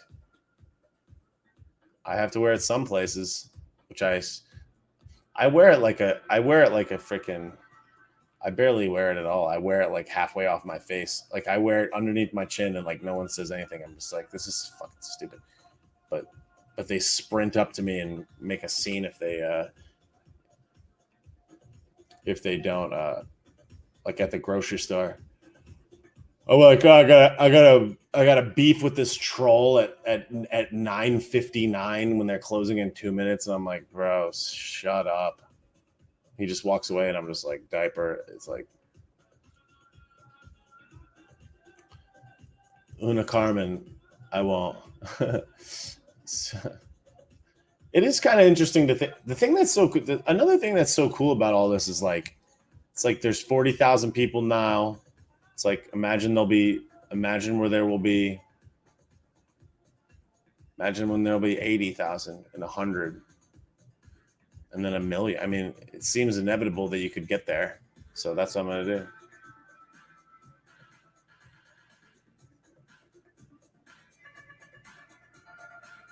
Don't say that. Fucking don't say that, Mark. Mark, he's like somebody's looking through your blinds. I hate that shit. Don't say that. That would be scary as hell, though. Imagine there's just a face in the blinds. That would be fucking scary, dude.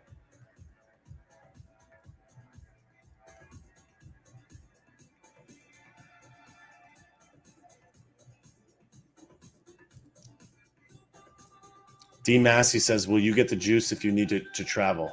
No, I won't travel. I'll live in a pineapple under the sea.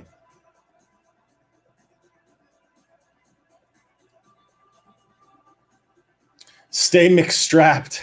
Yeah, I was at the beach today. I got super tan today. Little red. A little bit red.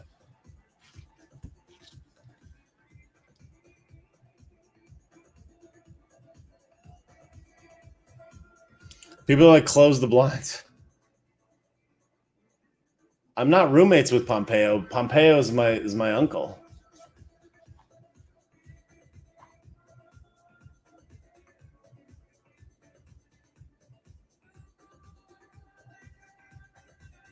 Marissa, do you ever get worried about your safety because of your content? Like, seriously? I mean, not really.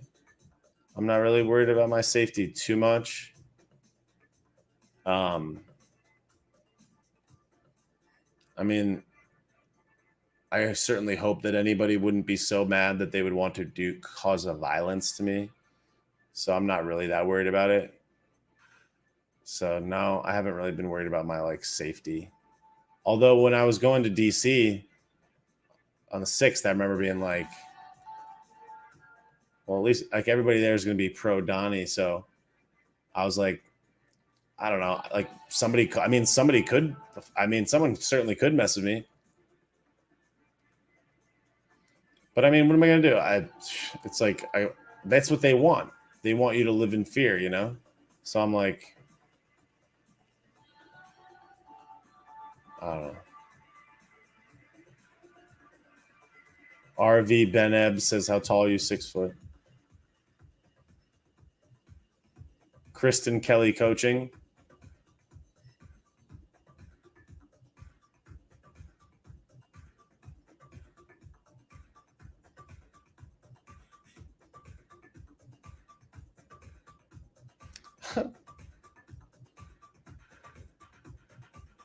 Keith says you do lives for hours. Yeah.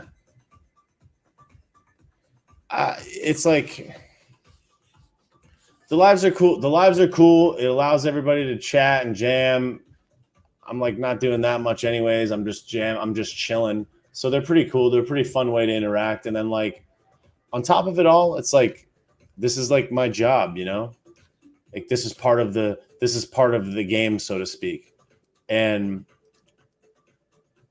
I appreciate all the people that make donations. It's like, I mean, that's the thing is like the lives, people seem to really appreciate the live streams, and like the Venmos and the Cash Apps and the badges prove it.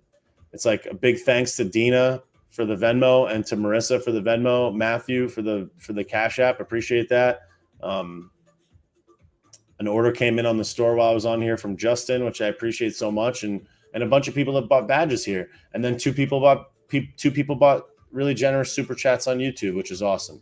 So it's like everybody seems to really appreciate the long lives, and they like I said, they make donations and contribute, which I appreciate. So it's like that's their signing, that's everybody letting me know that they appreciate it. And then you have people like Chooks Official, who you see here in the comments, who just made a massive donation the other day, which is like, I'm like, dude, this dude's the man. So, or this girl, I don't even know. I don't know if it's a guy or a girl. This person is the man, the woman, the person. I don't know. Sorry, Chooks. I think I've asked you before. I think it's a guy. But I appreciate that so much. Thank you, Acosta Megan. Thank you so much. So it's like, I appreciate it. And everybody seems to enjoy them. I identify as a dude.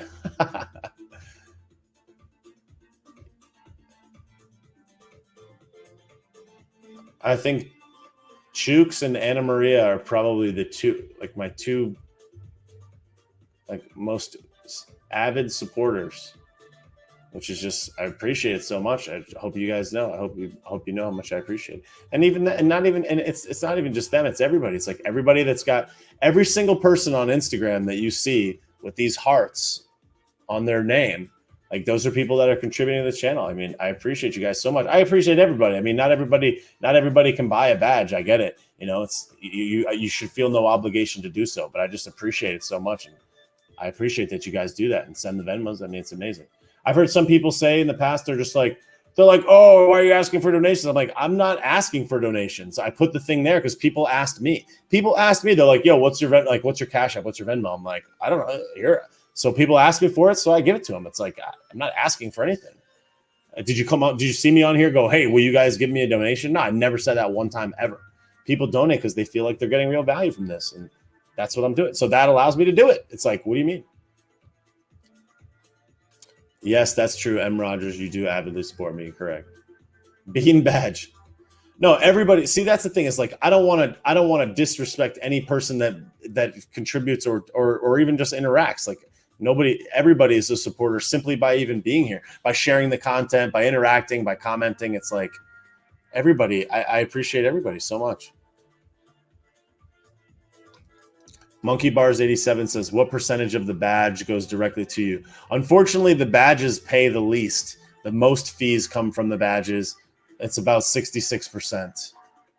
So it's about 70%. I think they take like 30 points. Venmo is the best because Venmo is no fees. So the Venmos are the best by far because it's like no fees at all. But it doesn't matter. It is unfortunate 30%, but at the same time, people don't have to leave the chat. So it's whatever.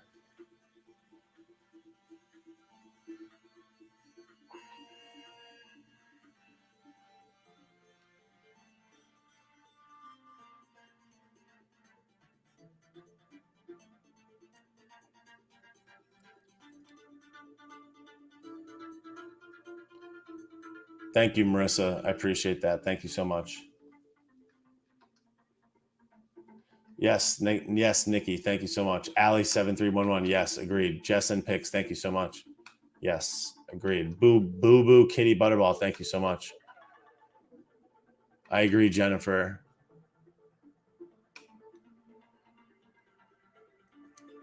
Billy says, what if you have to piss during the long live streams? I just go piss. What is Cash App? Walker French. Cash App is just like another Venmo.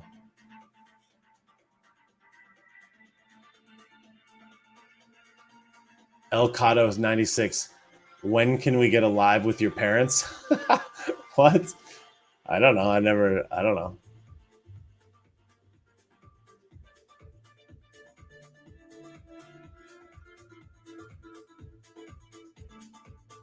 Did I nap today? No, I did not nap today. What time did I wake up? I woke up today at like 10 something. D Massey 30 says, do you have a big family? Sort of. I mean, between me and my brother and my parents is 4, and then I have a bunch of cousins and stuff. So yeah, it's not huge, but yeah, pretty decent. Ricky, what?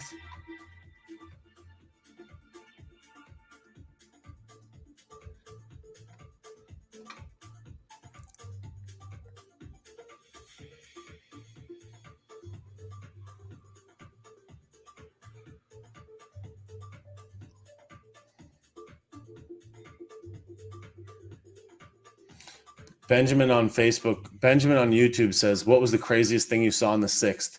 And did you see buses dropping people off to rush the place where the thing happened? The craziest thing that I saw on the 6th. What was the craziest thing I saw on the 6th? The craziest thing that I saw on the 6th.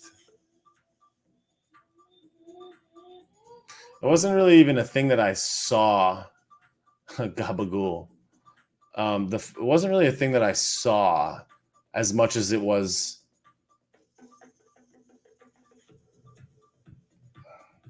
The craziest thing that I saw on the 6th was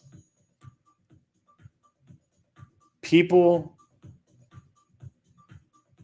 There was like one out of every 500,000 people was just like nuts. I didn't see many of them. But there was this one moment where we were walking down Constitution Avenue and we got right to the corner, right in front of the Capitol building. It was like the end of the street there. And it was like people everywhere because everybody was marching. Like we were marching peacefully down there. And I guess like way up at the front, at the top, people were going nuts. And there were these two kids, young kids, 17, maybe 16, standing on the corner with like a German Shepherd or something. And they were like, yo, my dad's up there inside. He got inside. He's inside. And I'm like, what? It was like weird. They were like oddly flexing that their dad was inside. And I'm like, what do you mean? They're like, they're going to go get Pelosi's laptop or something like that. And they were just saying mad weird stuff about like, they're going to take the building and stuff like that. He's like, my dad's inside. And I'm like, your dad is inside? Why? I was like, why is he inside? This is supposed to be a peaceful protest. We're just marching to the building. Why is he inside? And at this point, we didn't know anybody was inside. 99% of people that were there didn't know that anybody was inside the building. And if you weren't up on the top, on the platform, on the literal steps like if you weren't up on the top platform, the Capitol building is way up top. It's like up, it's like 100 steps up, 200 steps up. It's like a hill to get up there. It's up on top of a hill. And they're like, they're inside. And I was like, why? And I literally asked the kid, I was like, why? That's not good. He's like, they're inside. And I can't remember his exact words, but it was like, he's just like, yeah, they're inside. My dad's inside. And I'm like, that's bad. I'm like, why are you telling us this? Why do you think that that's good? Why is anyone inside? You shouldn't be inside. No one should be inside. That's stupid. How did you even get inside? This is America. It's like, what? I don't even understand that. Like, that doesn't even make sense that somebody's inside. D says, the craziest thing I saw was people scaling the walls. The reason that people were scaling the walls is because the stairs were clogged. There was all these people just standing on the stairs. So people were just climbing up the walls so that they could get up there. They weren't like climbing up the walls to sprint in there. Like nobody was moving. They were just climbing the walls because people do stupid shit. And they were climbing the walls because the stairs were all full of people. So they were just climbing them up. And I'm like, why are they climbing those walls like that? It was just, everybody was just trying to be there. And it's just, I don't know. A-marked life. I heard they are investigating anybody there. I mean, I was in DC. I wasn't in there. I was on the road. I was standing in the street. It's totally where I was. I didn't do anything wrong. I was standing in the road. So I didn't do anything.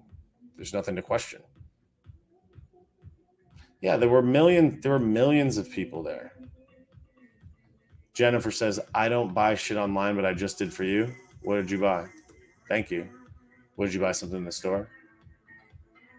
RV Beneb. Yeah, I remember him saying that.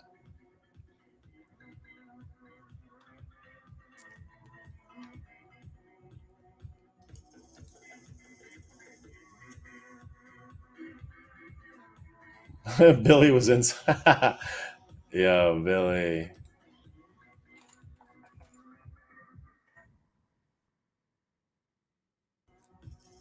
One thing that I saw too that I thought was fucked up was there was like the main drag and there was all these people in the street because everybody was marching down the street. And these guys and the road was blocked. And then once the PO cars started coming down the street, they literally drove right up the road where all the people were. And I was like, why are they coming there? Like there's other roads around. I'm like, why would they come? And then people were like, block them. I'm like, block them. Don't block them. Why are you blocking them? It was just like so many things just didn't add up. And it was just very weird. It was just extremely peculiar. Like all of the weird things that happened. I'm like, I don't know. And I just remember thinking to myself at so many occasions, I'm like, this is not good. I was like, this is not productive. What's up, SJ Addicted? How's it going? So, I don't know. No, there was no gunshots. No, there was no gunshots. No one even had any weapons. Billy Simpolito reporting live, yeah. Roland says, what jersey is that? Come on now. You think I got a Pippen jersey on? Come on, dog. Who has a Pippen jersey?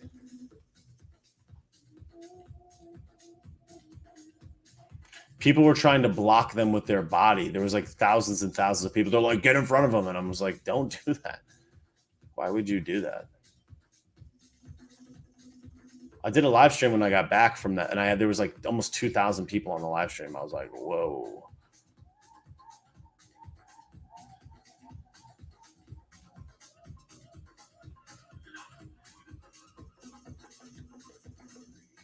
McRodman, what now? Am I wearing J's too? No, I just have my feet.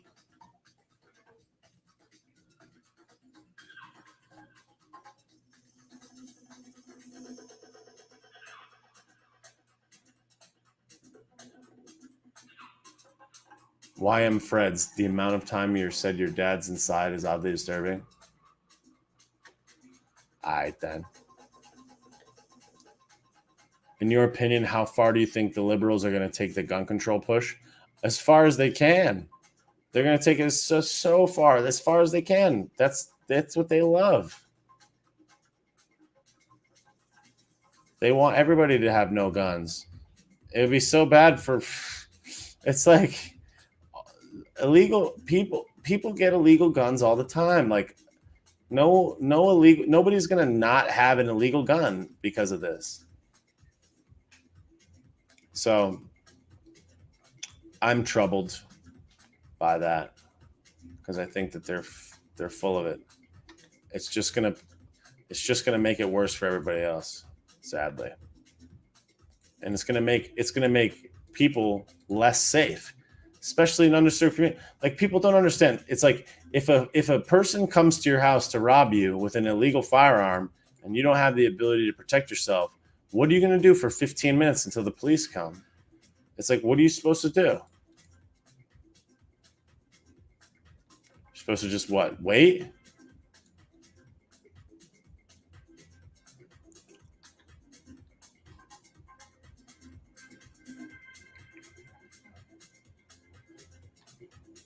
Ali 7313 says, do you think we're completely effed? No.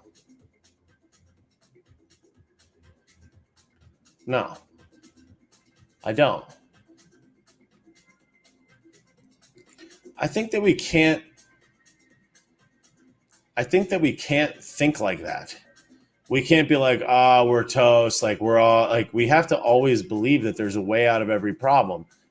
No, we're not, Ricky. We have to believe there's a way out of every problem. I mean, there's been so many situations in history, U.S. history, world history, where people have had their back up against the wall, and they've had very dicey situations that seemed unovercomable, and we overcame them. So we're just going to think now that these people got control. Like, they don't even have control. I mean, there's still decent people out there like Joe Manchin. Like people like dog Joe Manchin, and it always makes me laugh when like the Dems like zap Joe Manchin and all the political pundits. They're like, man, Joe Manchin, why is Joe Manchin such and such? And it's like, bro, this guy's the only guy with half a soul on the left. It's like this dude is like good thing for him. I don't know. I think he's good. I mean, he's a Dem, so it's whatever, but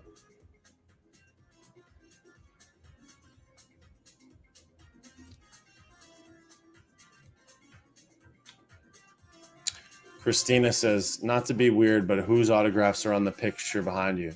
That picture on the wall behind me with the autographs is my late brother.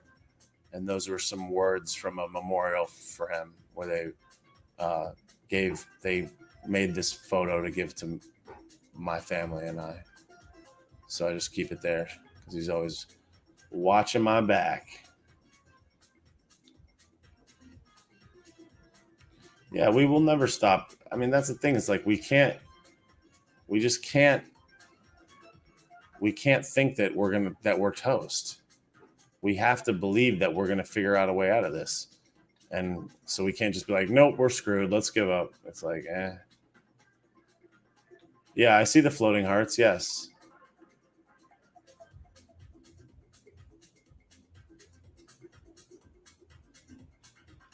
Thanks, Joanne. Thanks, Ricky. It's all good. He's chilling.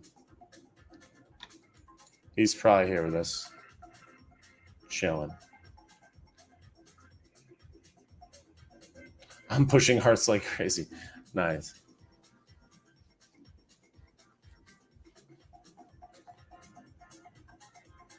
That's all right, D. Don't worry. It's all good.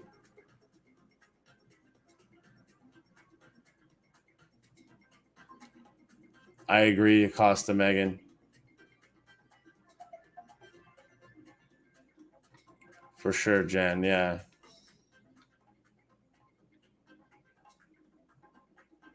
Some guy slid in my DM one time, and he said that something to do with energy, something or other. And he was like, yo, he's like, and he like gave me a message, and he's like, this is what your brother would want to tell you right now. And I was like, what? I was like, thanks, dude.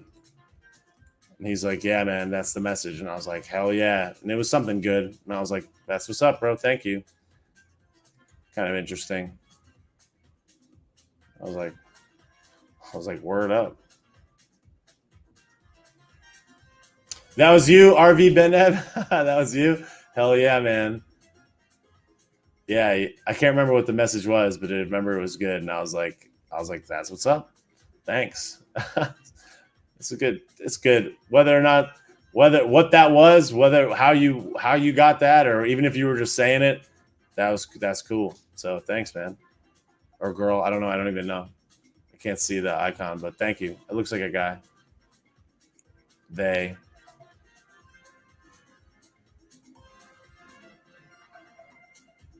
You're good, Christina. I could have just ignored the comment, It's all good. It was over 10 years ago, 2009. So it's been almost 12 years this year. What's up, Beanbag Fleshy Magic Bridge? I grew up in Connecticut. Favorite teams? I used to like the Giants, and then they started being terrible. Yankees, I guess. I don't really watch many organized sports anymore just because it's a lot of time. I don't know. I like sports, but it's just, I don't know. I just don't watch that many organized sports, professional sports. I like playing sports. Yeah, I see you guys hitting those hearts. Thank you. Caitlin, I'm in CT. Hell yeah, we're in CT. I'm born and raised in Connecticut. How are you enjoying communism? And Mark Life says, I'm buying a... Jen, you grew up in Waterbury? Yo. I used to live off Highland Avenue in Waterbury. I lived on Washington Avenue in Waterbury, right off Highland. I used to go to the, what's it called? What the hell is that? There's an Italian festival right down the street at that church. I used to go over there and get fried, what the hell is it called? Fried bread or whatever. Ponte Feast. I used to go to the Ponte Feast in Waterbury, Connecticut. I lived in Waterbury for 4 years before I moved to Florida. How long have I lived in Florida? I moved to Florida in 2010. So this is my 11th year in Florida. Known as Adam, I went to college in Hamden. Nice. You went Central? Is that Central Hamden? I can't remember. Or Quinnipiac? Waterbury is my hood. I used to live there. Nice. The Greek festival. Yep. I went to the Greek festival. Yep.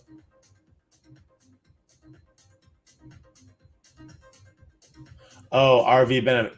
I've had a death experience. Since then, I get messages from people in the next place. That's awesome, dude. That's real cool, man. That's sick. I don't know how that works, but that's cool. I've actually had I hired a medium twice. It was really interesting.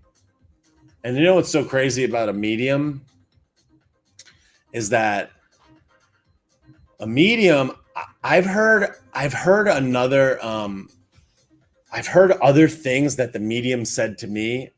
I've read other people. I'm reading a book right now where he talked about a medium saying, or not a medium, but a guy saying a similar thing about like a person that had died. Thank you, Emily, for the Venmo. Appreciate it. Thank you so much. This guy, I'm in this book that I'm reading right now. This guy said that his wife. Thank you, Denise, for the Cash App. I appreciate it. Or thank you, D. This guy was saying that he had I think his cousin or his sister got murdered or something like that. And then his wife got murdered or something like that. They one died in a car accident. The other one got murdered. And I think it was his daughter or something like that. And this is in this book I'm reading. And he said that he had a dream where the daughter came to him in the dream and said that they both decided that she would die that way before they entered the life together, and that they chose it, and that they decided together for that to be the way that it went down. And I was like, what? Because that's almost exactly what the medium that I went to said about my brother. She said the same thing. And I was like, what? And they also said, the mediums also said that you've lived multiple lives. Like you could live one life as a woman, one life as a man. And they said that with me and my brother, she was like, you guys have been in different relationships in the past.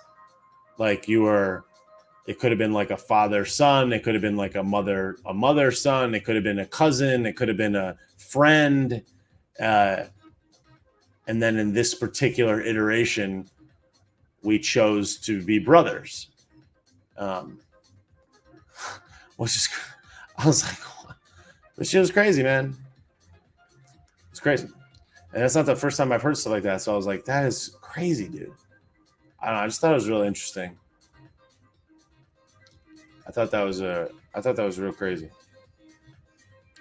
D says, I need to talk to him. His name on Instagram is, where'd he go? RVBENEB. RVBENEB. To D on Facebook. Energy never dies. It just changes form. That's cool.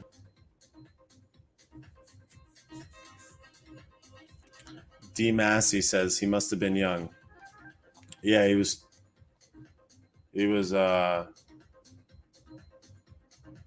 24. 24. RV Benny B.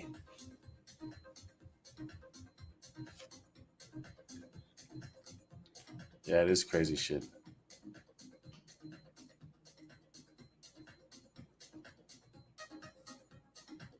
That's fucking awesome. That's awesome what Marissa just said. Marissa on Instagram just said, my daughter told me all about my grandpa in heaven, like to a T. She said she met him before she was born, and he told her to pick me as her mom. So that's what she did. That's sick.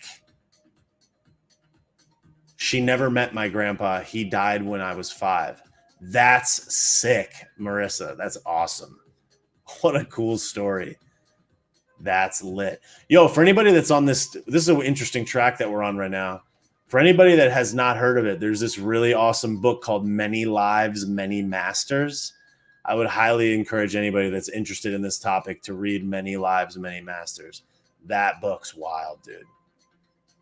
That book is super wild. It talks about past life and stuff. It's fucking nuts. Many Lives, Many Masters. I would highly encourage, if you like this thread of conversation, to go check that book out. Tiffany CKP says, I believe my son had a life before now. Things he would say when he was younger was crazy. That's awesome. That's amazing, Marissa. That's so cool. Say Studio says, my firstborn told me she had a friend named Mary Elizabeth. That was my sister who my mom miscarried. She obviously never met or knew about her. That's also lit. Yo. Dude. Yo. This is a wild thread.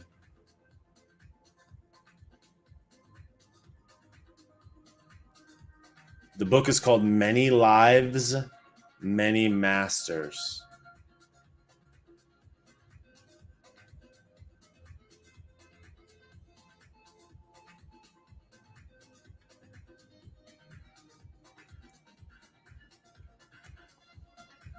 That's awesome.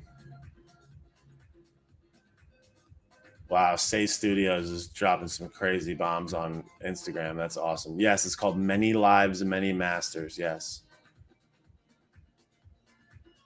I used to tell my mom about my past life in Egypt when I was 3. Stuff no 3-year-old would know. That's also dope. Marissa Thompson, my son said they have 3 sisters. I had 2 miscarriages at 8 weeks. They only have 1 living sister. That's sick. This is crazy. Yo, that's amazing. Say Studios has got some tales.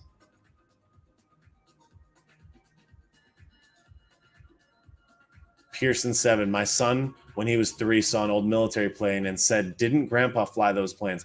I never told him that my great-grandpa was a gunner on a fighter plane that got shot down during World War II.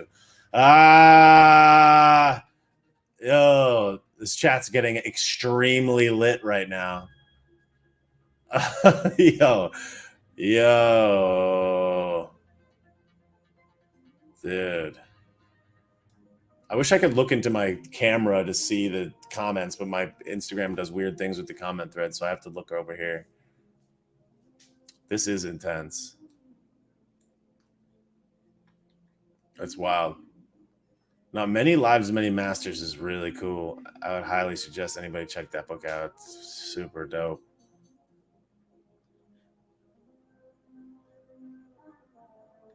Who else has a crazy story?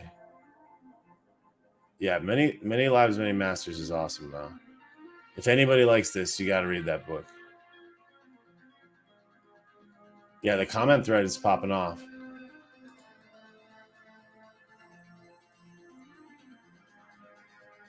I'm scared.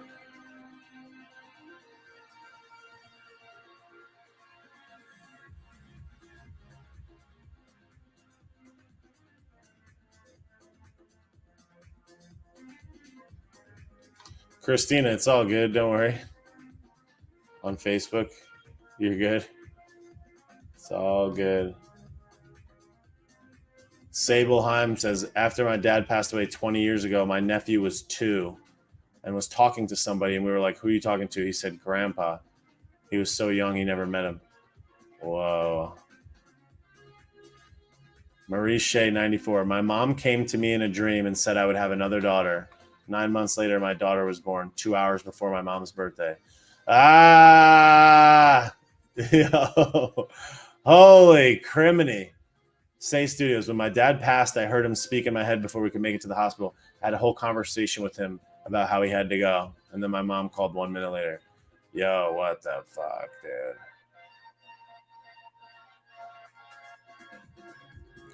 A cardinal follows me around since the day my dad passed. Wow. When my cousin passed away, my son started laughing in his sleep. When my mom passed, my daughter laughed when sleeping and just smiled.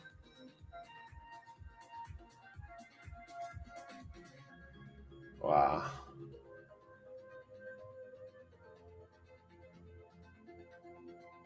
There's a ghost under my bed.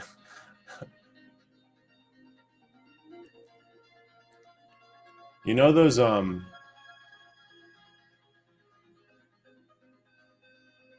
you know when you see orbs in photos?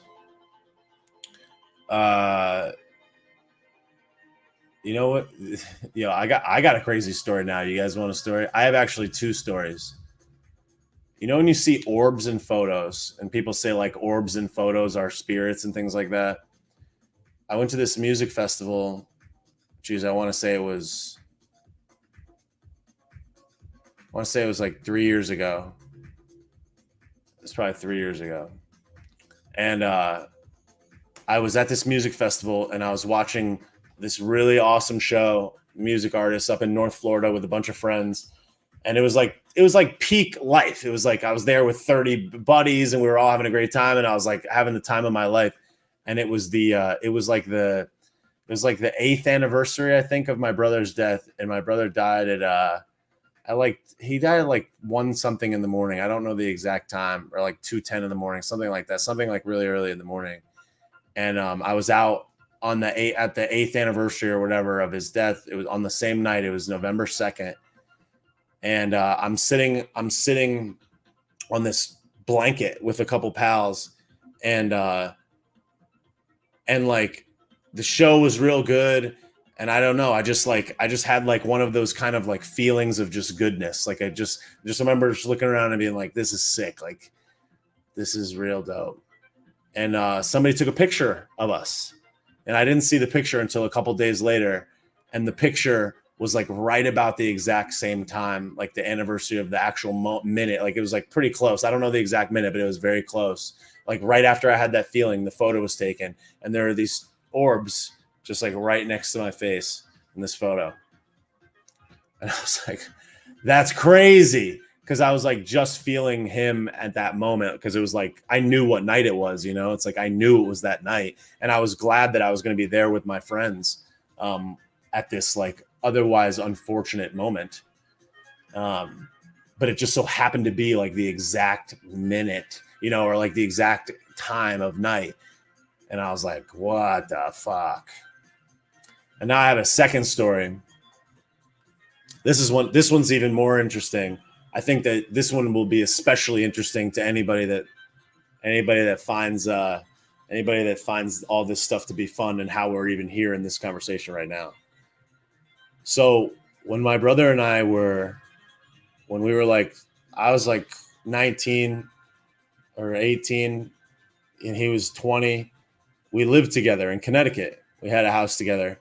And before we lived together, I lived back at my parents' place, and he lived at this house up in Waterbury. It was about 20 minutes away from me.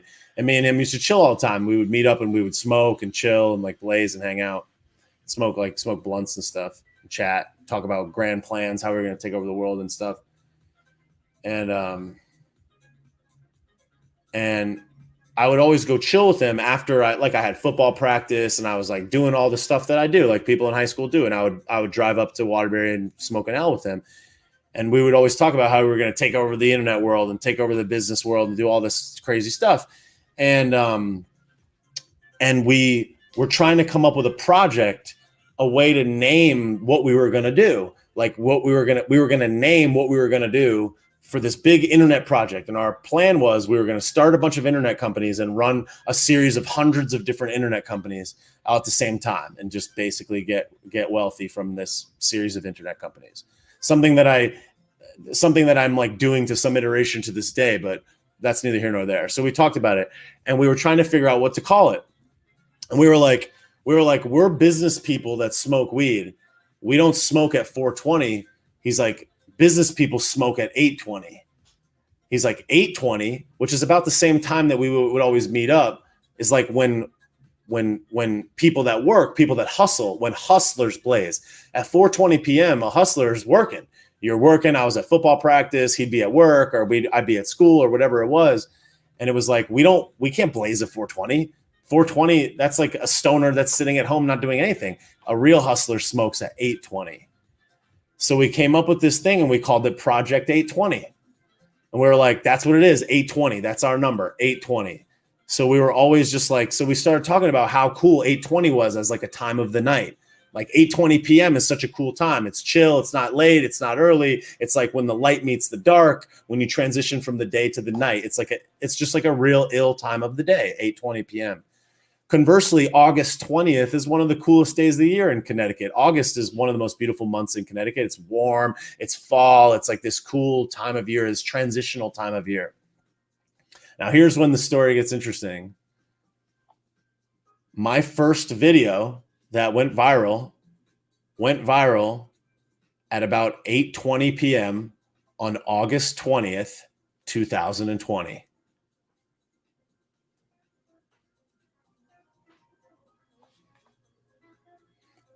(8/20/2020) at 8:20. I mean, it didn't go viral at 8:20 p.m., but I made the video at about 6 p.m., 5 p.m., and it started picking up steam at around 8:20 p.m. on August 20th, 2020. Somebody just said right now it's 8:20 p.m. Mountain Time.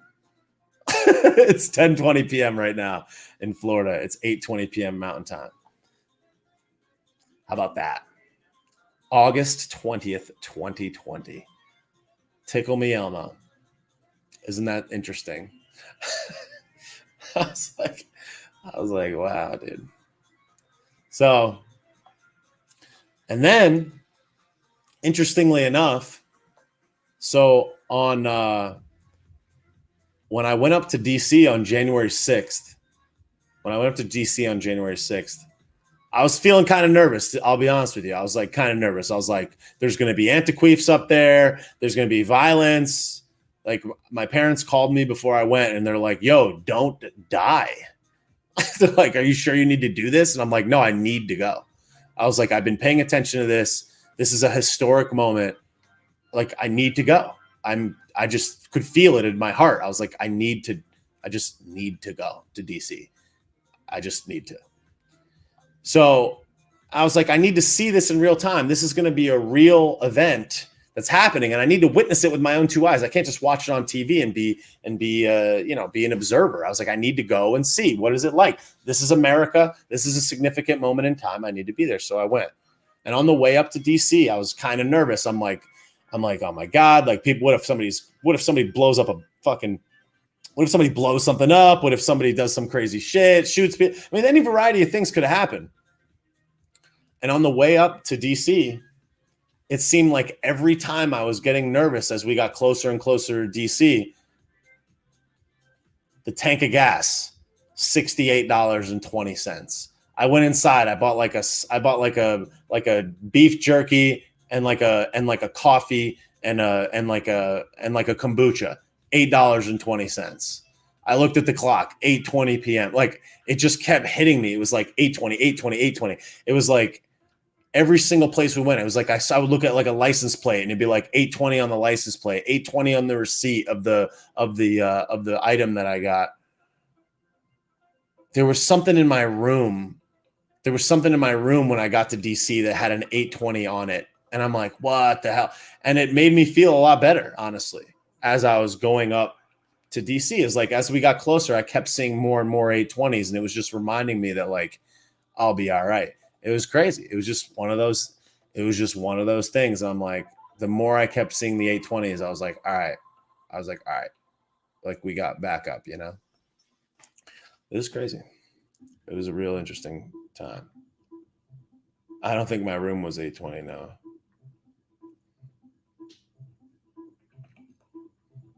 So I just thought that was really interesting.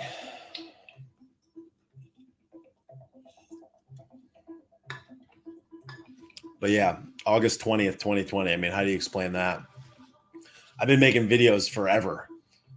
And on August 20th, 2020, it just pops. Pretty interesting.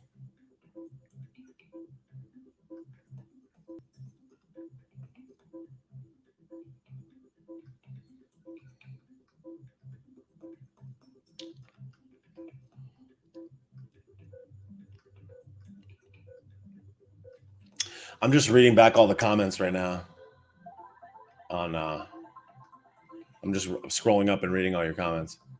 Wow.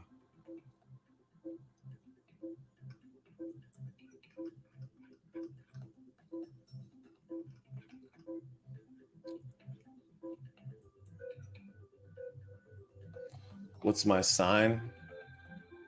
Pisces.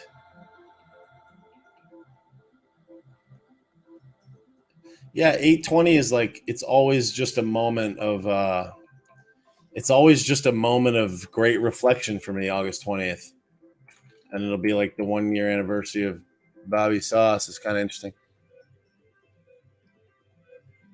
820 is your number, bro. Signs and synchronicity is how the outer realms communicate. That's what's up. I think I wrote.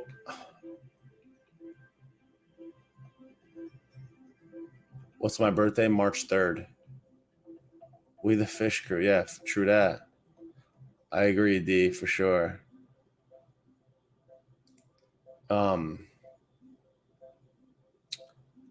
Try the lottery with those numbers.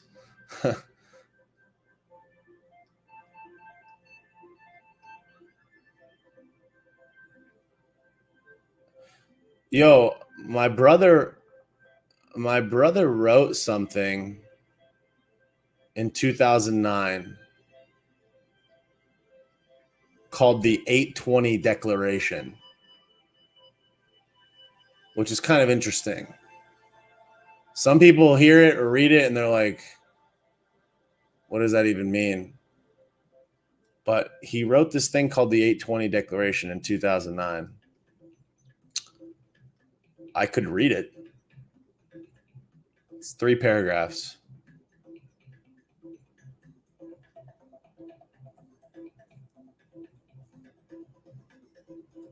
His name was Tim.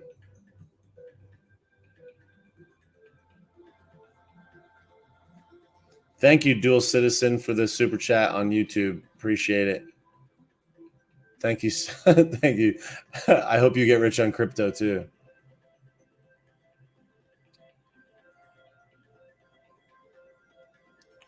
All right. I could read it.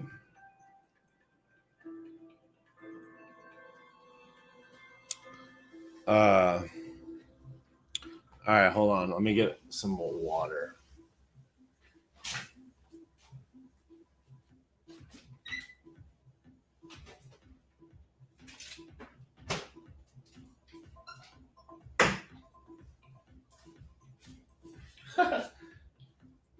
He'd trip out. He would trip out if he knew I was reading this now. 12 years later. He would trip out if he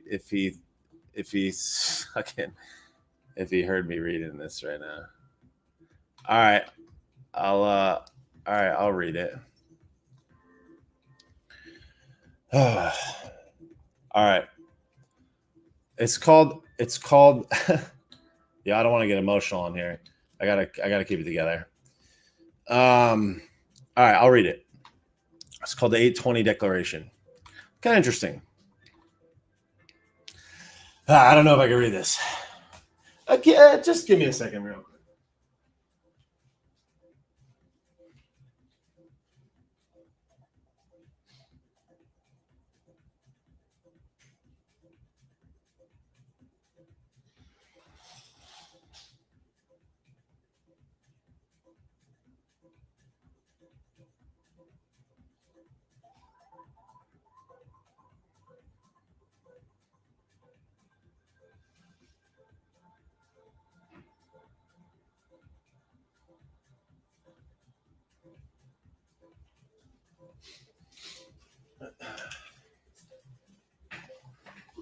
Okay.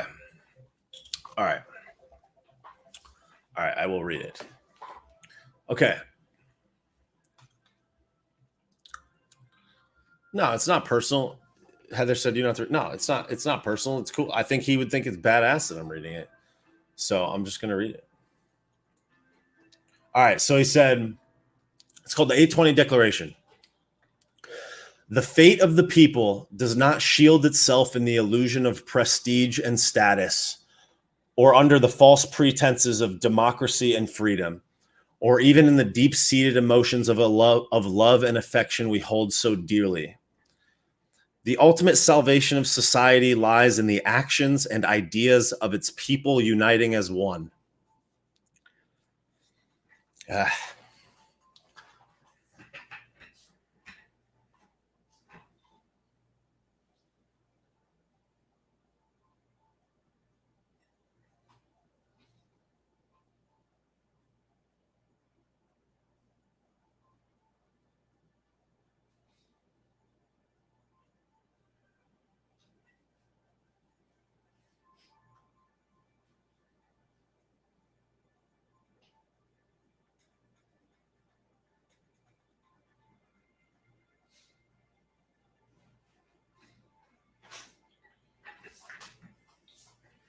think I figured out a solution.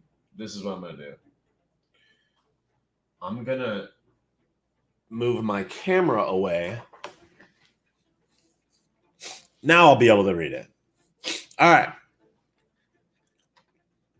Okay. This is considerably easier now. This is considerably easier. Okay. I'm going to start over. All right.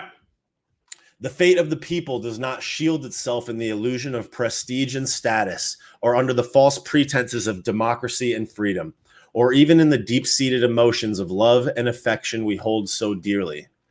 The ultimate salvation of society lies in the actions and ideas of its people uniting as one, using the unreal power and beauty of the mind to enter the planet into a state of complete, unending nirvana. A condensed approach to the objective at hand will be produced. And lastly, the art of consumption will deem itself and all other tasks completely useless. The people will eventually entrust all of their true power into a single nonpartisan or omniscient observer and rely on him to reorganize the puzzle from the start. This is the final endeavor and rebirth of the human spirit on its journey to freedom. Existence is a sport.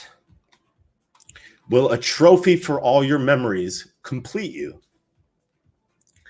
The only true hero is the puppet master and his most prized puppeteer, who, just like him, is only as powerful as the puppets that he or she controls. The individual who can reciprocate his hate with love is the true receiver. The individual whom can reproduce the entire spectrum for him from nothing is the one.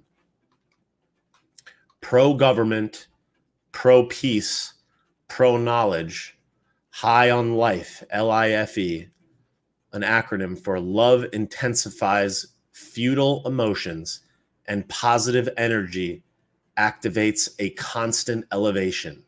Love and peace.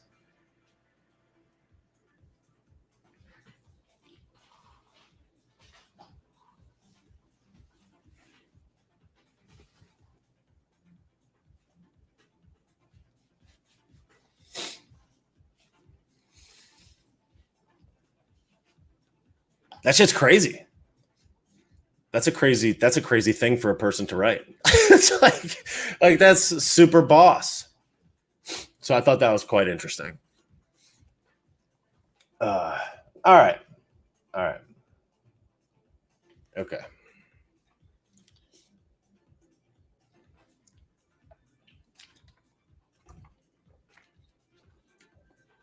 All right. I got some pollen. I got a little bit of pollen in my eye. A little bit of pollen in both eyes at the same time.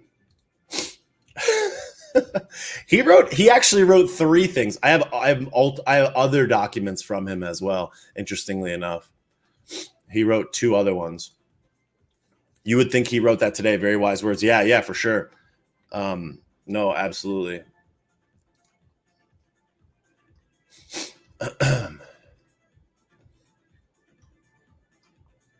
Yeah, he wrote another real crazy one that's much longer that maybe I'll save for another day, which is another one that's real crazy. But it's just real wild.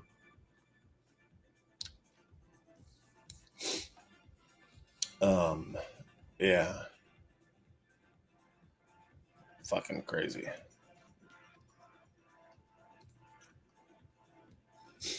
Yeah, he was crazy smart.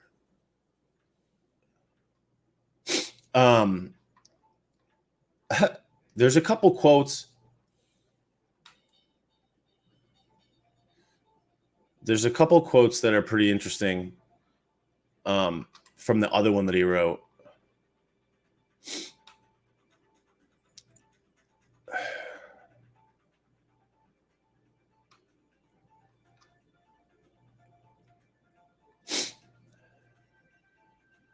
Yo, this one is sick. Yo, this one is real sick. I'm going to read this one paragraph.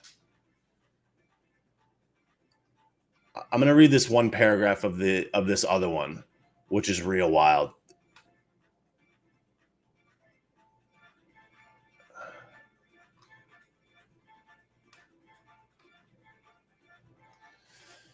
Yo, this other one is real wild. People are like, shut the blinds. Yeah, that's right, Tiffany. That is true. I have said that. That's really interesting. Existence is a sport. Yeah, that is a really boss. That is a really boss sentence.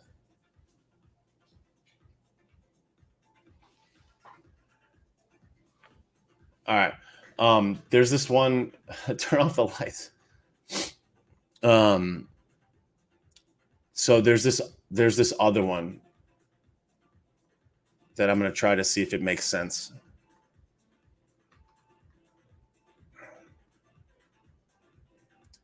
Okay, let me see if this makes sense. All right, listen to this. The author is my brother. My dog's name is Biggie. All right, listen to this one. I'm going to see if this one makes sense. I'm not going to read the whole thing because it's much longer. He said,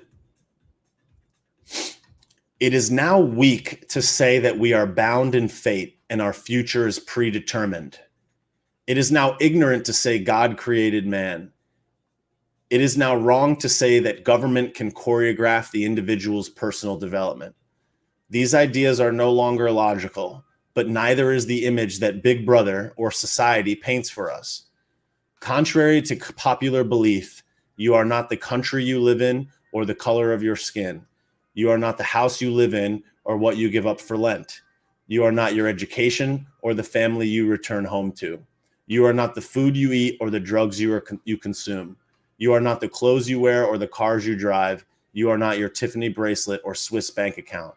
You are what you can potentially input as well as output without taking the veil of ignorance into account at all."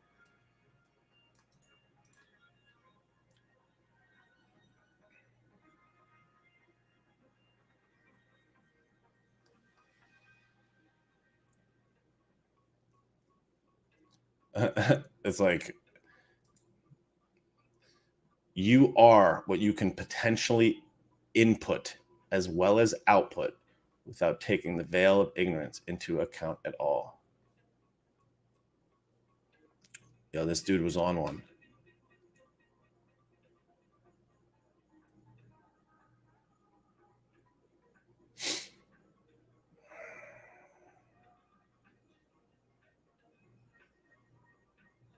This one is pretty cool too. This is the end of it.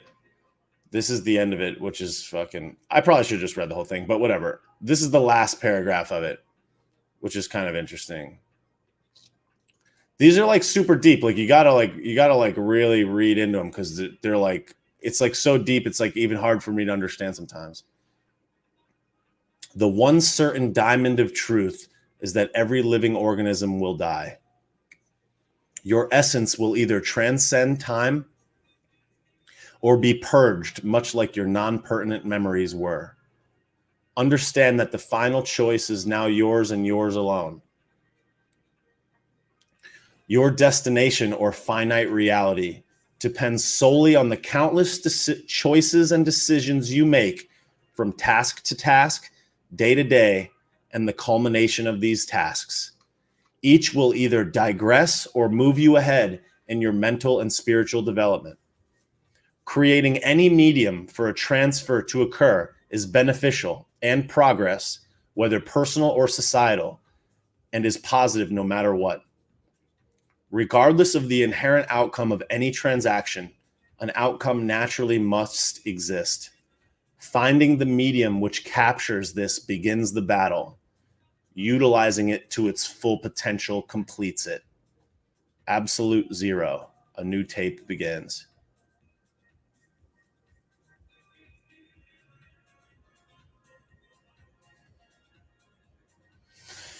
In a lot of ways, I find this to be that medium for me, which is so interesting about how all this stuff came to be and how it all happened on August 20th. Like, just the whole thing. It's like creating a medium to transfer, for a transfer to occur, is beneficial and progress. This whole thing, like, all this stuff hits so much more as time goes on. It's like, where did you even write this, dog? Like, what? And here's the other thing. Why did you write this? You know?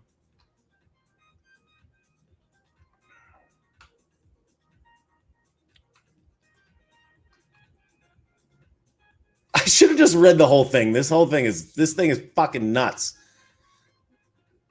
This shit is real crazy. Listen to this.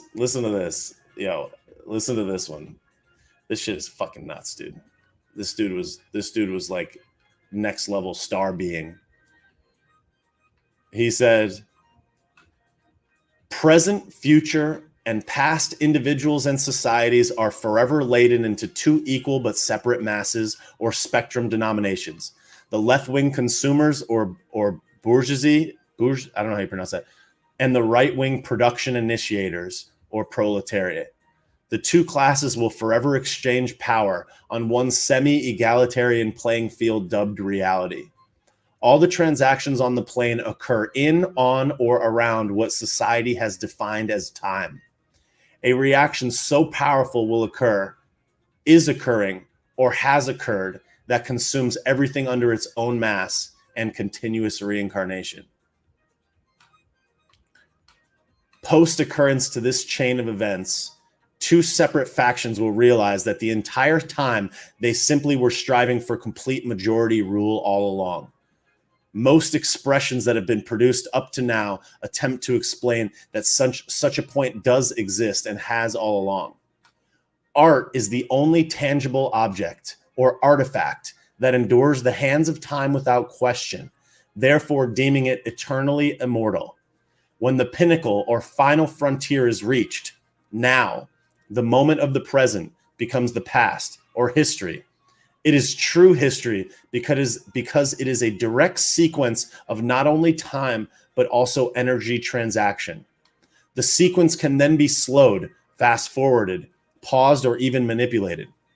At this point, and only this point, will it be possible to transcend the individual throughout the 7 elements of emotional development instantly. But obviously, some questions still remain. What have I been looking for all this time?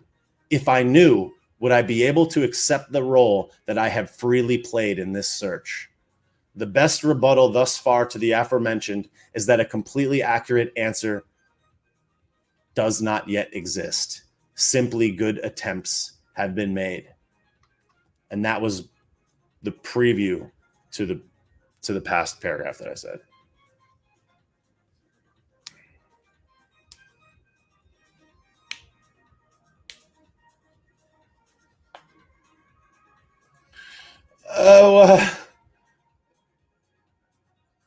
You'll pass a blunt after you complete your mission. Holy guacamole. What is egalitarian? I don't even know what that is. He was 24. Oh, relating to or believing in the principle that all people are equal and deserve equal rights and opportunities. Yeah. Dude, one semi-egalitarian playing field dubbed reality.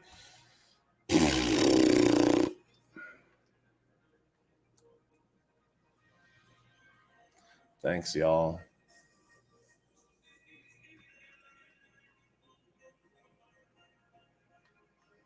It's a little part.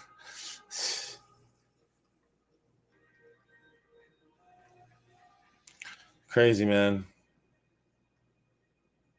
Yeah, that's the 2 documents that I have from him. Interestingly enough.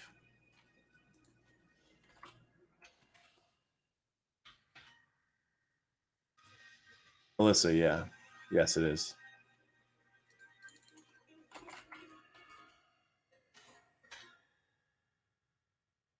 Don't be sorry. It's okay. It is okay. It's all part of the plan, dude. All part of the plan. It's crazy. I have I have like emails from him and stuff. Just like looking back at some of them.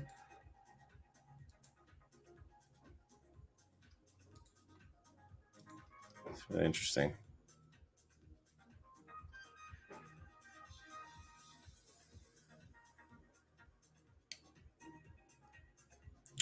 For sure.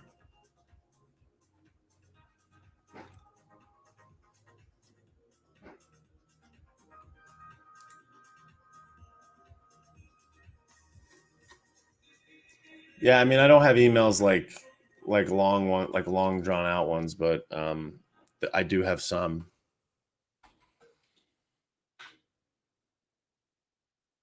It's from way back in the day. That are kind of interesting to see. But I mean, he didn't like write me long emails, but there's just like a few things. They're kind of interesting.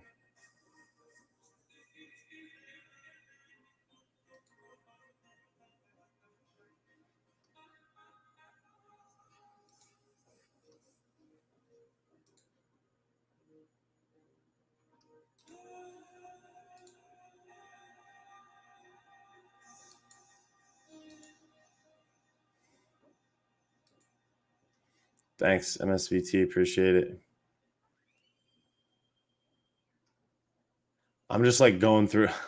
I'm just like browsing through these old emails, seeing if there's anything that I see that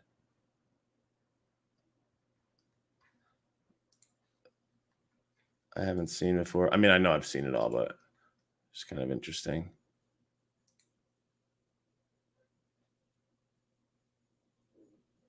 Ha! I know it is very relevant and true today. That is what is very, very cool about it. Very cool stuff.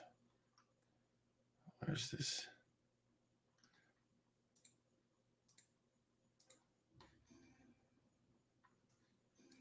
Yeah, a lot of it is very relevant and true today. That's for sure.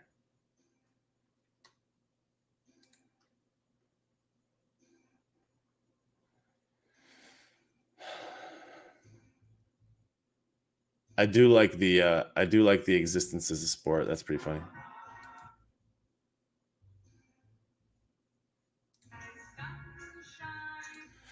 It's funny. This is kind of weird. I haven't looked at this in a long time, but this guy that was friends with him emailed me in 2008, and he was like, "Yo," send this to your brother. He's like, and he sent this song that apparently they were like laughing about, and he sent him this song. I haven't listened to it in a really, really long time, but apparently it was like some inside joke that they had at work. I'm just gonna play this song. I guess they had it. They like laughed at. They were laughing about this one song.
That's pretty funny.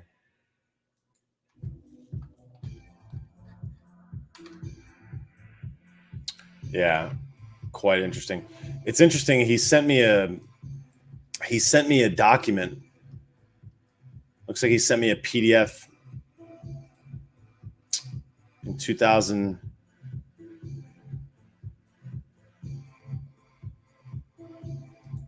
He sent me a PDF in I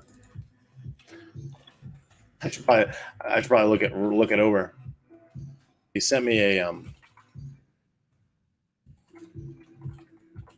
document called something about information markets or something.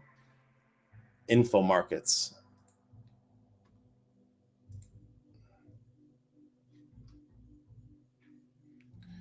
Yeah, in 2007 we were trying to make a dropship internet e-commerce store, but I couldn't figure out how to make it. It was too hard at the time to make it happen. And I was like, fuck.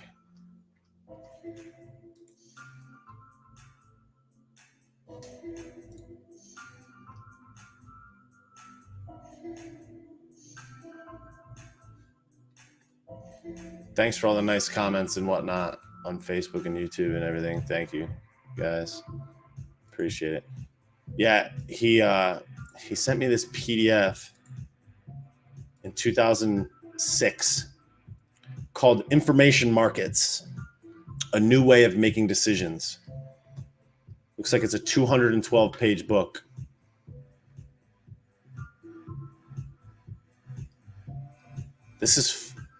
Wow. This is really interesting. I should listen. I should see if there's an audiobook of this. Listen to it. I don't know that I could read 212 pages on my computer, but Information Markets, A New Way of Making Decisions. I wonder if there's an audiobook. Yeah, I agree. Two effing idiots. Yeah, I agree. Information Markets, A New Way of Making Decisions. Making decisions. I wonder if there's an Audible. That would be really cool. I love Audible. It's so much easier. I can be reading books.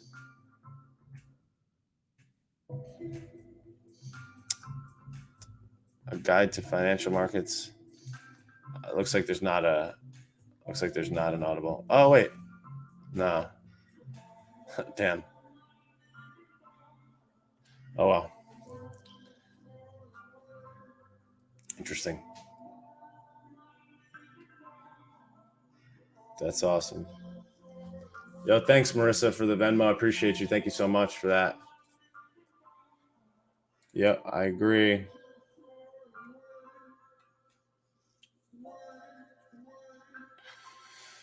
Well, I appreciate y'all. This live took an interesting turn. Many interesting turns. That's kind of the cool thing about the lives. Again, like people were asking for, like, what about the lives? It's like, do the robot to read to you thing. That's actually a really good idea. I never thought of that. That's a good idea. This has been a really interesting live. A lot of things. We started with Joey Basement.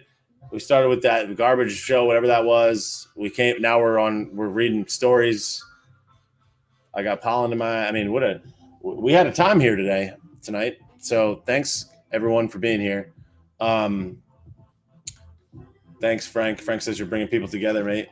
That's what's up. That's what I'm saying. That's why I like this. It's like for 3 hours I chill here, talk to you guys, and I don't know. This is a cool thing. This is a therapeutic thing for me. It's a lot of fun. I think it has a purpose. I think a lot of people seem to be getting a lot of value from it, and you guys have been thanking me for it in so many ways, and sharing, and in Venmo donations and merchandise and kind words. And everything. You guys are the reason I'm here. So thank you so much. I really appreciate it. Again, thank you to Laura and 88TA Pearson on YouTube for the super chats. I feel like there was another one. There was like a $5 one that came. There it is. Dual Citizen. Thank you so much for that one, Dual Citizen. I appreciate you. Thank you for that. Thank you guys for all the super chats on YouTube. Thank you to Marissa for the Venmo. Melissa, Emily, Denise. Marissa's on here twice. Thanks, Marissa. Marissa, Emily, Denise, other Marissa, Dina, and Matthew for the Venmos and the Cash Apps. I appreciate you guys so much. Thank you. And then for all and I'm going to go through all the lives. Mr. Jacobs 915, A Lady Bomber's Thoughts, Jennifer Piet, Acosta Megan, Where's Nicolette, Shri Silent 77 Warrior, Ryan Stewart, Jenna Rose, Boobs Partner, Anna Maria Bostats, Debbie McGarren, Nikki Ballali, Montania Soul, Rachie Bo, Texas Lady, Chooks Official, Michelle Bevilacqua, Glow Up with Michelle, Tom Recker, Jen Lisa 80, Amy Lynn, Alex Ritzak, Chichi 8, Stephanie, Elizabeth XO, Mel, Billy Deluxe, Milhart, Britt Seawolf, Jen Lisa, Amy Lynn 17, and I think it duplicates at that point. So thank you guys so much for being here. I appreciate you so much. Thank you for everything. Thank you for the time, and thank you for being here. If you do not follow me on Facebook, please go follow me on Facebook, Instagram people. If you don't follow me on Instagram, YouTube, and Facebook people, go follow me on Instagram. Go follow me on YouTube. Everybody go follow me on YouTube. Need the YouTube follows. Go follow youtube.com/BobbySauceLito. Go to BobbySauce.com. All the links are in the footer. Thank you guys for being here. Appreciate you so much. It's a blessing to be able to do this. I appreciate you guys so much. So thank you for being here, and thanks for making this all possible. Much love. Thanks for the words about my brother. That was an interesting time to share, and I enjoyed that very much. So thank you guys so much. I will see you probably, certainly, definitely tomorrow. Thank you guys. Facebook, YouTube, peace out. Thank you.